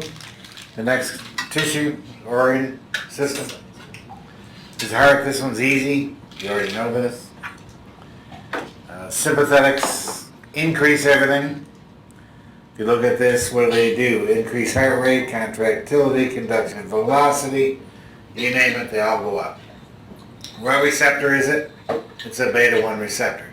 Now, the reason it is because some group sat around 50 years ago and by convention said this. This is what they knew at that time. They said any beta receptor in the heart we'll just call beta-1. So right away, if you hear the word beta-1, you know it's a heart receptor. That's all there is. Every other beta receptor in the body we'll call beta-2. So if it's in the heart, a beta receptor in the heart is beta-1. A beta receptor anywhere else in the body is beta-2. Now, what's evolved over the last 50 years is there's a couple exceptions, we'll talk about them, not many. And also there's a third beta receptor discovered since then, beta-3, and we'll talk about that. But in general, without few exceptions, it's a beta receptor in the heart is beta-1, beta receptor anywhere else in the body is beta-2. So, look at the sympathetic nervous system via beta-1 receptors all the way down, the SAEV, atria, ventricles, etc. The increase, and on the parasympathetic side, a vagal effect in the heart for all these things decreases. Decreased heart rate, conduction velocity, contractility, etc. Of course, via muscarinic receptors. So sympathetic to the heart stimulates. Usually sympathetics are inhibitory, but in the heart they're stimulatory. And parasympathetics slow it down, or inhibitory. So what's parasympatholytic? What's atropine? What's robenone? Stimulate or depress? Stimulate. Stimulate, of course. You give atropine, it causes tachycardia, right? Okay. Well, that's easy. So the heart's pretty simple. If I give a beta blocker, what's it going to do to the heart and the sympathetic side? It's going to depress and block, right? Negative chronotropic, which is heart rate, inotropic, which is contractility, and dromotropic is conduction velocity. So sympathetics to the heart cause a positive inotropic, chronotropic, and dromotropic effect. If you make the conduction velocity in the heart go faster, then one of the side effects of that is going to be arrhythmias. If you speed the flow of electricity inside the heart, there's more of a tendency to cause aberrant impulses, which we call arrhythmias. So beta agonists tend to be arrhythmogenic. Beta blockers would be anti-arrhythmic. Does that make sense? Well, we're going to get into all this. I'm just giving you the big picture here. All right, let's look at blood vessels. This is an interesting one. They start at the coronary, skin, mucosa, skeletal muscles, cerebral, pulmonary, abdominal, etc. And what do you see? On the sympathetic side, you get constriction of blood vessels, receptor being alpha, and then there's a little note that you get dilation of the vessels, and that's beta. What about the parasympathetics? Ooh, I see none. None. You have no parasympathetic. Let's start again. That's the third hour. I'm tired. You have no parasympathetic influence on your blood vessels. Your blood vessels are all controlled by sympathetics. Alpha receptors constrict, beta receptors dilate.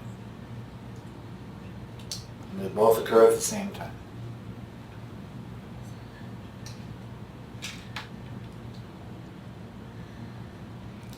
In fact, the primary role of alpha receptors, and there's other roles, prominent ones we'll talk about, but I would venture to say the primary role of alpha receptors in the body is on blood vessels to produce vasoconstriction. In fact, I would tell you if you wanted to have a nice life, and when you hear the word alpha receptor, the first word that pops into your brain should be vasoconstriction. Because most likely that's what you're going to see. That's the most prominent effect of alpha receptor drugs. What's a prototype alpha receptor agonist? Phenylephrine. What does phenylephrine do? It causes intense vasoconstriction. Why? Because alpha receptors control blood vessels, and that's an alpha agonist. Alright? At the same time, beta receptors cause dilation. See that on the table? What kind of beta receptors? Well, first of all, they're beta 2. The reason they're 2 is they're not in the heart. Beta 1 is in the heart, beta 2 is everywhere else. So beta 2 receptors cause a dilation. The reason this happens is this. Let me go off on a tangent. I'll write this down. When you have a stress response, remember all that fight or flight stuff? I still don't understand what they're talking about. I'm not flighting away from anything. But the stress response and the autonomic adaptation and so on. More likely, say you get somebody in shock or somebody comes to, sick and has a sympathetic response. You get vasoconstriction in certain parts of the body, and you get vasodilation in other parts of the body. What the body's trying to do, its intent, is to shunt blood into the vital organs, because you've got to fight this stress off. So you need more blood in your heart, you need more blood in your liver to make sugar, so you got energy. You need more blood in your brain so you can be alert and you can fight off whatever it is. Your eyes have to dilate so you can see better. That's alpha effect. So a sympathetic response causes your adaptation for this to happen. When you get vasoconstriction in the body, you got to get vasodilation somewhere else. The blood's got to go somewhere, right? It doesn't disappear. If I tell you you're causing vasoconstriction, I'm also implying automatically you must be getting vasodilation somewhere else. You're shunting the blood from one area of the body to the other. It's all the same if your blood volume doesn't change. You're just moving it from place to place. When you have a stress response, say when you go into shock, what's the classic thing you do? Pale, poor looking skin tone as far as blood flow, it's white, doesn't blanch well. Why? Because all the blood shunted from your skin into your vital organs. And the second place it's shunted is into the muscles. Take a look at under blood vessels. Look at skeletal muscle. Constriction for alpha, dilation for beta. You shunt blood into your muscles because the body is designed to have you have better muscle strength to fight off the stress. It's a crude adaptation nowadays, thousands of years of evolution, but nonetheless, when you have a stress response, you shunt blood into your vital organs and into your muscles. So you can fight off the stress and you can have your vital organs function better. You constrict everywhere else, but you don't need as much blood. That's why sympathetics both cause constriction and dilation at the same time, because it's just shunting blood from one area to another. Does that make sense? That's why you have to do both. So some areas get more blood flow and some less.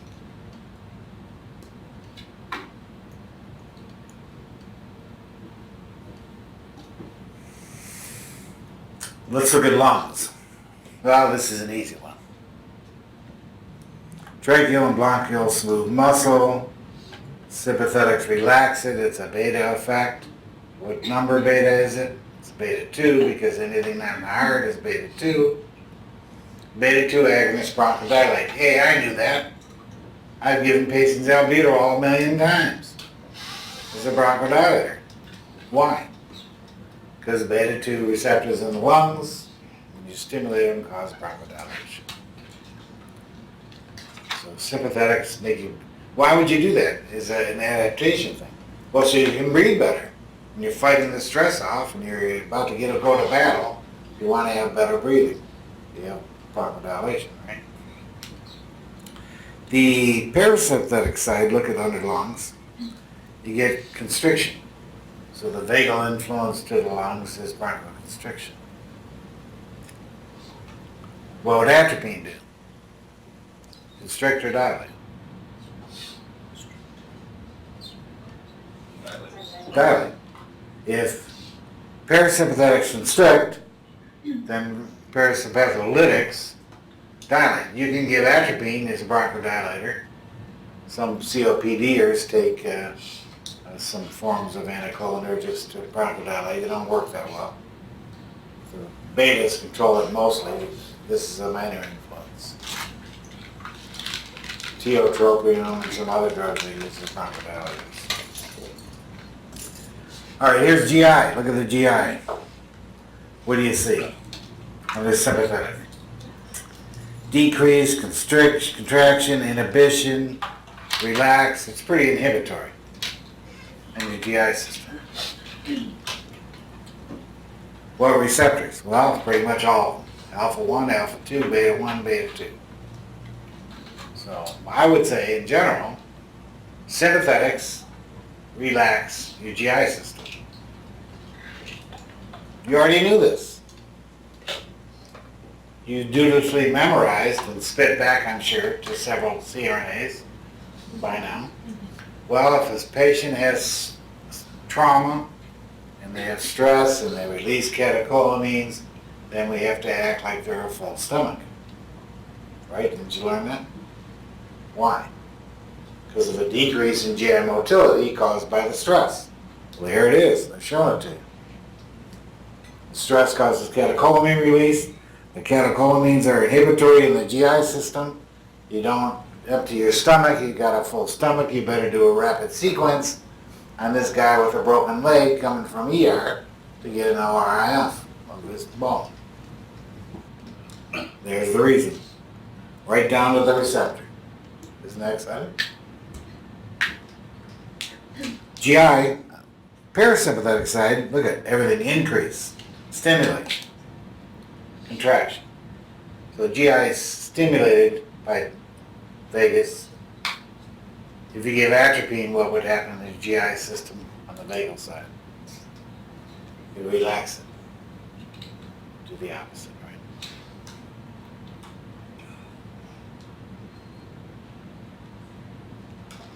I used to say, and this is a true story, I'm not lying. When I studied autonomic pharmacology in school, the was a woman, instructor, and she said, just remember, scared, I won't say the word, it's a 4-letter word, starts with an S, ends with T, less. Scared, less. She said, this way you know, somebody gets scared and they release catecholamines, they're not going to have a GI function.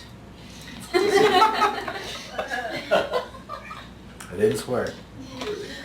Don't report me. Okay, renin, look on the kidney. Here's one of the exceptions. The kidney, renin secretion. Sympathetics increase it via beta 1 receptor. Oh, you Johnny, you lied to me. You said beta 1 was only in the heart. Well, there's one exception. This is one of them. Beta 1's also in the kidneys. The parasympathetics, nothing. So renin, released in the kidney, is that beta 1 effect. One of the main reasons, we're going to learn this later, don't write it down. One of the main reasons beta blockers are antihypertensive, when you take them for hypertension, is because they block renin release in the kidney. It's a beta 1 effect. Beta blockers do that. It's one of their primary mechanisms, among others. So sympathetics in the kidney cause renin release. Renin release stimulates the renin-angiotensin system. We'll learn about this next. And that causes sodium retention, vasoconstriction, etc. Yes? For the coronary arteries, you said the alpha does constriction, beta does Beta dilation. 2 dilation, yes. Do you have predominant dilation during a stress response and constriction? You know, this is a very minor influence. And it's a good question. And the question, if you didn't hear, is in the coronaries, alpha's constricted and beta's not. It's only a minor influence. The major thing that controls coronary tone is the amount of metabolites, adenosine, and all the chemicals that are produced from the heart beating. So when you beat harder, you make more metabolites of energy use that causes dilation of the coronaries. This is only a very minor effect. In fact, you don't really need it to survive. Think about a heart transplant. They take somebody's heart out of somebody, they obviously cutting all the nerve supply. They take it over to patient B and stick it in them. They don't have any nervous thing. It's a totally isolated transplanted heart. But it still functions fine because its sympathetics and parasympathetics don't really, they have an influence but they don't control. That it has its own control. So, I don't know, did I answer your question? Yeah. Urinary bladder, the detrusor muscles and relaxes. That's the muscle that your bladder, squeezing the bladder to make you pee. And the sphincters, of course, the outlet sphincters are contracted. So if you get you're scared, stress response, you get tight sphincters. You can't pee. On the parasympathetic side, it's the opposite, contraction and relaxation. Okay, the uterus. This is a big one. We spent a lot of time in OB anesthesia, giving drugs that can have influence on the uterus. And if you look in here, the differences between pregnant and non-pregnant. In a non-pregnant woman, betas relax the uterus. Pregnant and non-pregnant. So if I give a drug with beta agonist, it'll cause uterine relaxation.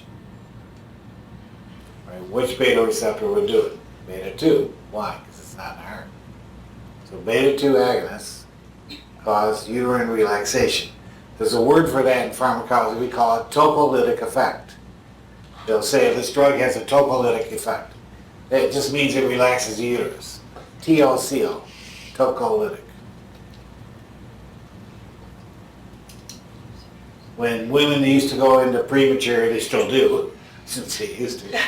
When women go into premature labor, they used to, this is the used to part of it, used to get terbutaline and ritidine and some of these other beta agonists as drugs to try to relax the uterus to delay the onset of labor, to help let the baby's lungs develop a little further before they get delivered, etc.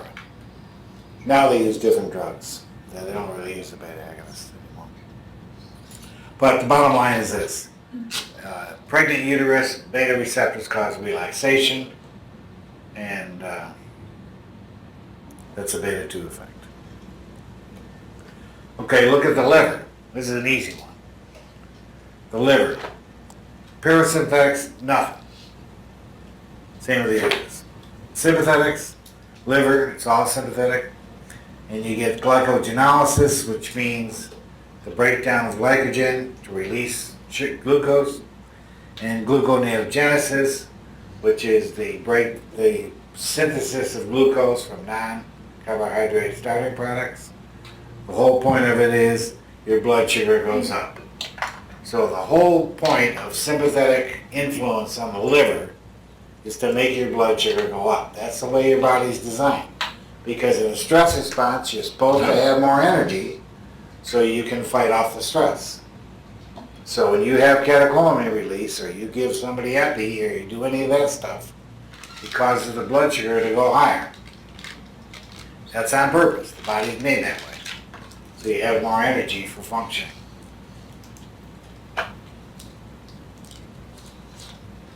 You get somebody from the ER, got in a car accident, broke their leg, they're coming in over the surgery to get fixed up. You do a blood sugar on them, and their blood sugar is 250 or something when you put them to sleep. They're not diabetic, just a regular person. Why is their blood sugar high? Because they're releasing catecholamines, and that's what the body does on purpose. And you let it go and wait about half an hour, and by the time you got them asleep for half an hour, you do it again and it's back to normal. So you got rid of the stress. So you don't really have to give insulin or anything, you just gotta let it go back down. So the stress response via the sympathetics makes your blood sugar go up. That's the way the body's designed. What receptors? Both alpha and beta receptors. Make sense? Almost done. Let's go to the next page.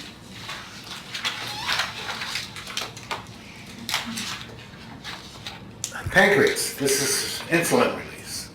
The islet cells, beta cells in the pancreas.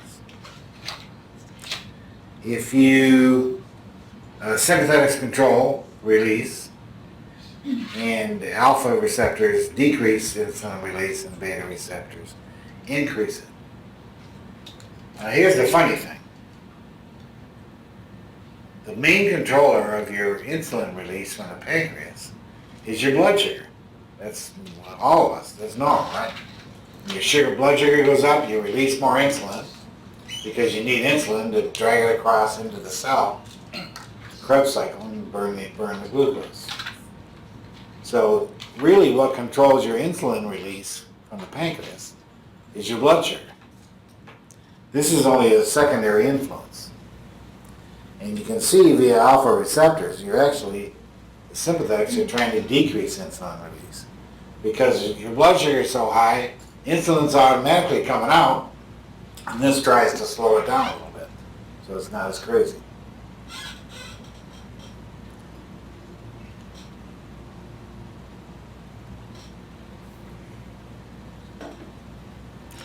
And finally, adipocytes, lipolysis, and look there. There's beta 1, beta 2, and beta 3.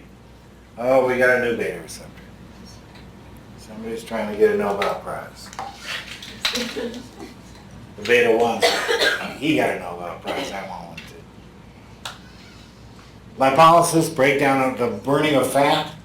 It's a very important part of the stress response. Why do you think that is?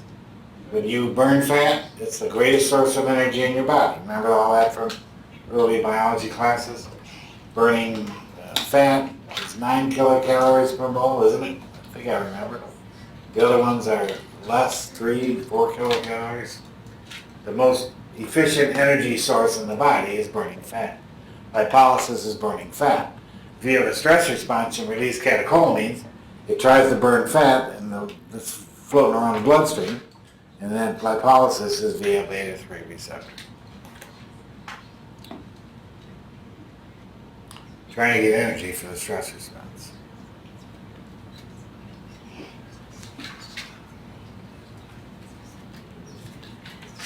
So, that having been said, what do you think? Now you know. We're going to go through it again about 9 times. But that's the idea. I want you to get the basic idea. That's what we're going to do.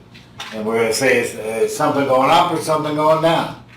This is the way the body works. It's right here. Can't do anything different than this. You figure out whether a drug makes it stimulate or depressed, and you'll be able to tell what the body does. Okay? Now, let's finish up today for just this way. Let's go to page 131. I'll go on the camera and point. You have a test today after this?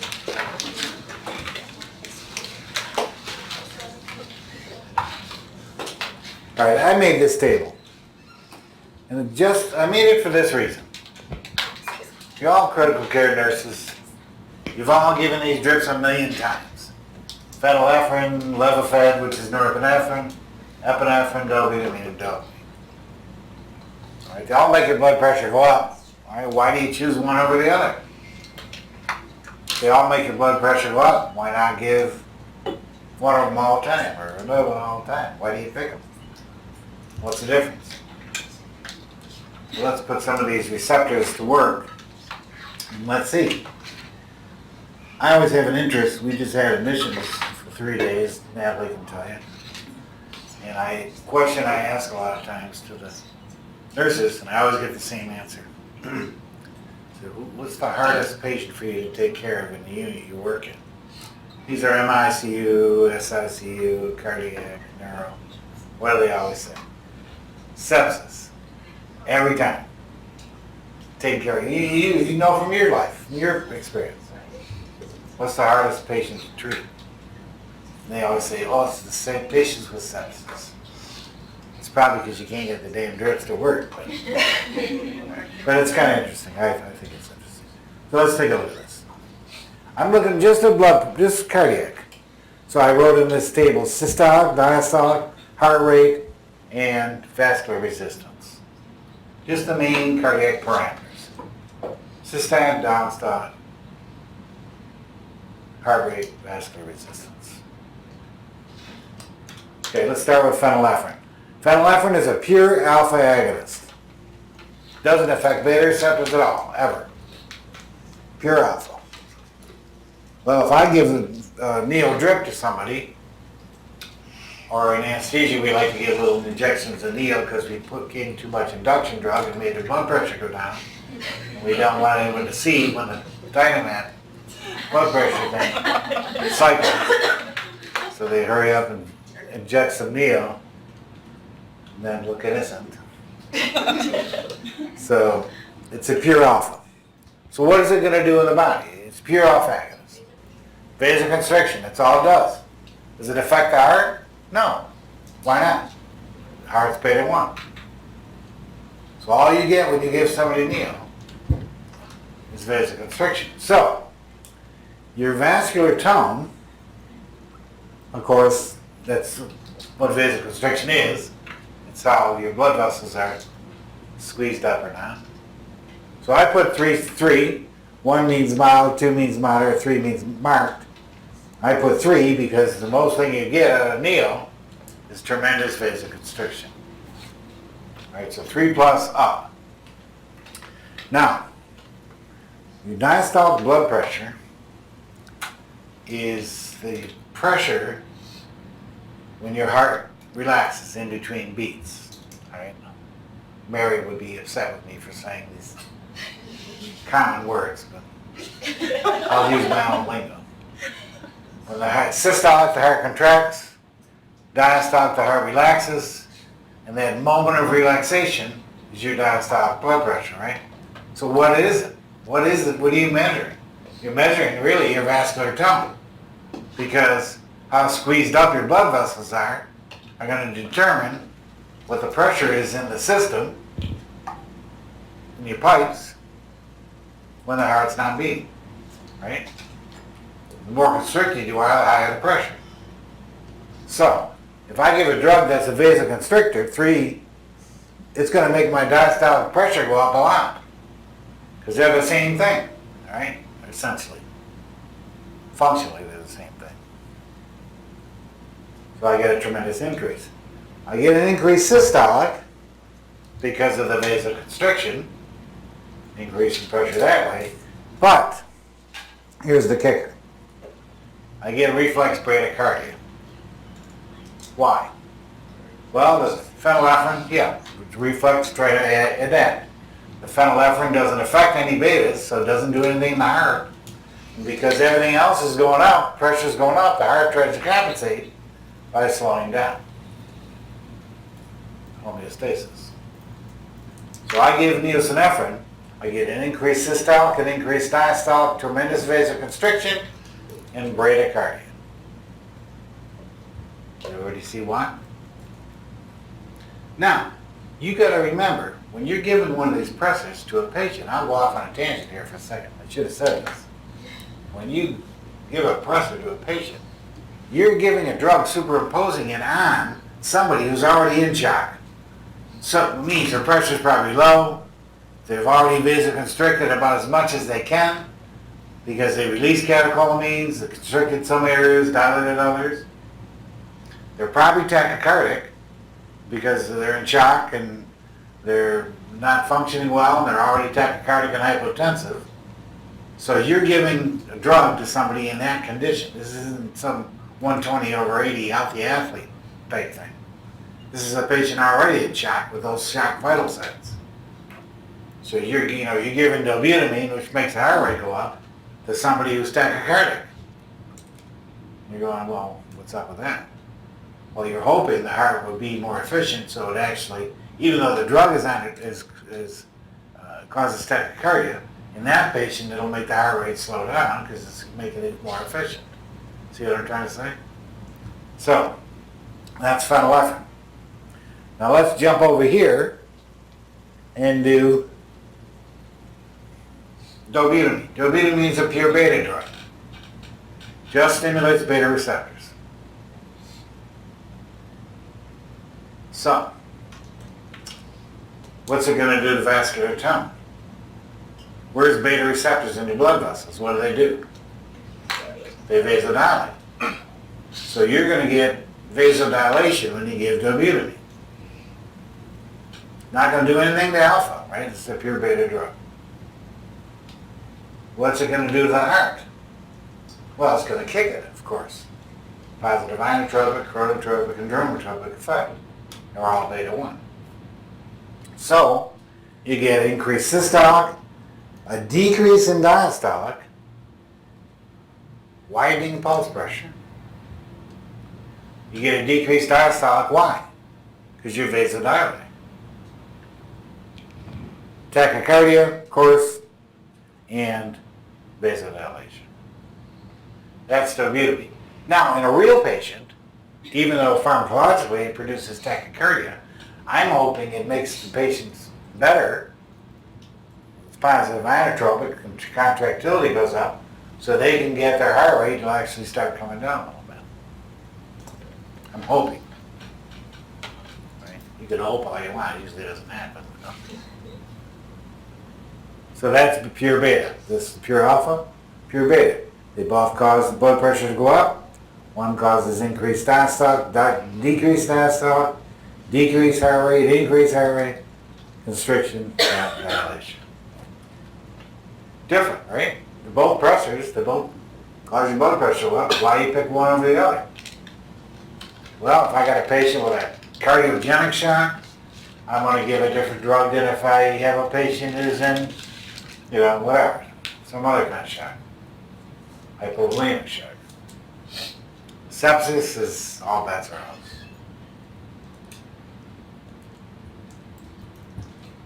Sometimes I want to kick the heart, make them beat harder. Sometimes I want to cause bradycardia. It just depends on the patient. If you're doing SVRs and you can measure vascular resistance and it's low, you want to squeeze them up. If it's high, you want to dilate them out. You know all that. You've done it a million times when you go to work. So you have to pick the right drug to do what. This is Levophed, norepinephrine, and it's primarily an alpha agonist, but has some beta effects. So in the usual clinical doses, now you can give different doses and get just about anything you want, but in a real patient, real doses, what you're going to get is mostly alpha effect, but it also has some beta effects. So look at the difference. Because it's alpha, you get tremendous vasoconstriction. Therefore, you get an increased systolic and increased diastolic. But the difference is, Levophed causes tachycardia, unlike phenylephrine, which is bradycardia. Why does it cause tachycardia? Because it has beta effects. Beta receptors in the heart, beta 1, cause positive chronotropic action. Make sense? Here's epinephrine. Epinephrine is primarily a beta agonist in the doses we use in real patients. It has some alpha effects. So with beta, given the right doses, you can get a little decrease in SVR, of course an increase in heart rate from the beta effects, decreased diastolic, increased blood pressure. So that's some of the difference between them. Now lastly, we got dobutamine. And dobutamine is a special case. Dobutamine is an actual catecholamine, right? The body makes, releases, and so on. When you use it as a drug like we do, then here's what happens. When you give it in low doses, Dobutamine is primarily a dobutamine agonist. For the lowest doses you can give. Dopamine. I'm sorry, dopamine, yes, excuse me, thank you. Go to the next page, I'll get it right. When you give dopamine as a drug, in the low doses, and here they're going, low dose would be 2 to 5 mics per kilo per minute. Give low dose drip of dopamine. Give all dose. What you're going to stimulate is almost solely dopamine receptors. Now, let me stop and go off on a tangent. Anything below the neck, there's almost no dopamine receptors in your body. They're all in the brain. They have tremendously important functions in the brain. Motor control, being able to walk, emotions, depression, there's all kinds of things they do in the brain. But because of the blood-brain barrier, it's the difference between the brain and the periphery. So below your neck, there's almost no dopamine receptors in the body. 99% of them are in the brain, 1% in the periphery. Where they are is in 2 places in the periphery. Number 1, in the renal artery. When you stimulate dopamine receptors in your renal artery, you get renal artery dilation. And number 2, in your splanchnic GI blood flow, in your gut. And dopamine can cause more blood flow to your GI system, stomach and so on, the intestines. And that's it. So when you give low dose dopamine, 2 to 5 mics, you ever heard them say, oh, we're trying to give renal dopamine? Alright, it doesn't work. And everybody knows it too, it's not a big mystery. But we used to think years ago it worked. Well, the renal dopamine, 2 to 5 mics, was because in those low doses, dopamine only stimulates dopamine receptors. And the only place there's dopamine receptors is really in the renal artery. So if you use low dose dopamine, you get renal artery dilation, you get more blood flow to the kidneys. And as long as the kidneys aren't dead, renal failure or something bad, if you increase blood flow, you hopefully increase GFR. If you increase GFR, you know the drill. You get increased urine output, etc. So people would think if you gave low dose dopamine, you could increase urine output, and that would have a beneficial effect in the shock patients and so on. It doesn't seem to affect outcome.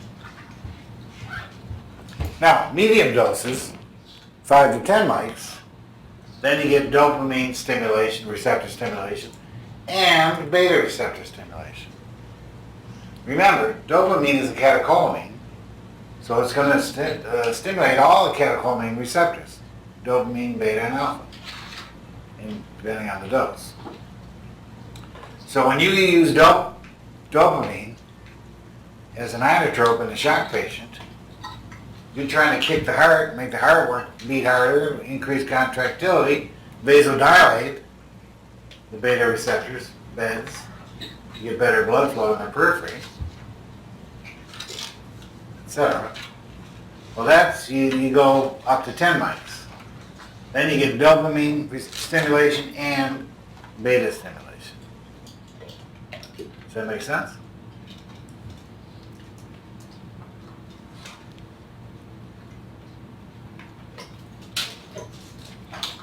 Remember, when the patient's in shock, they have already released catecholamines, they're already constricted.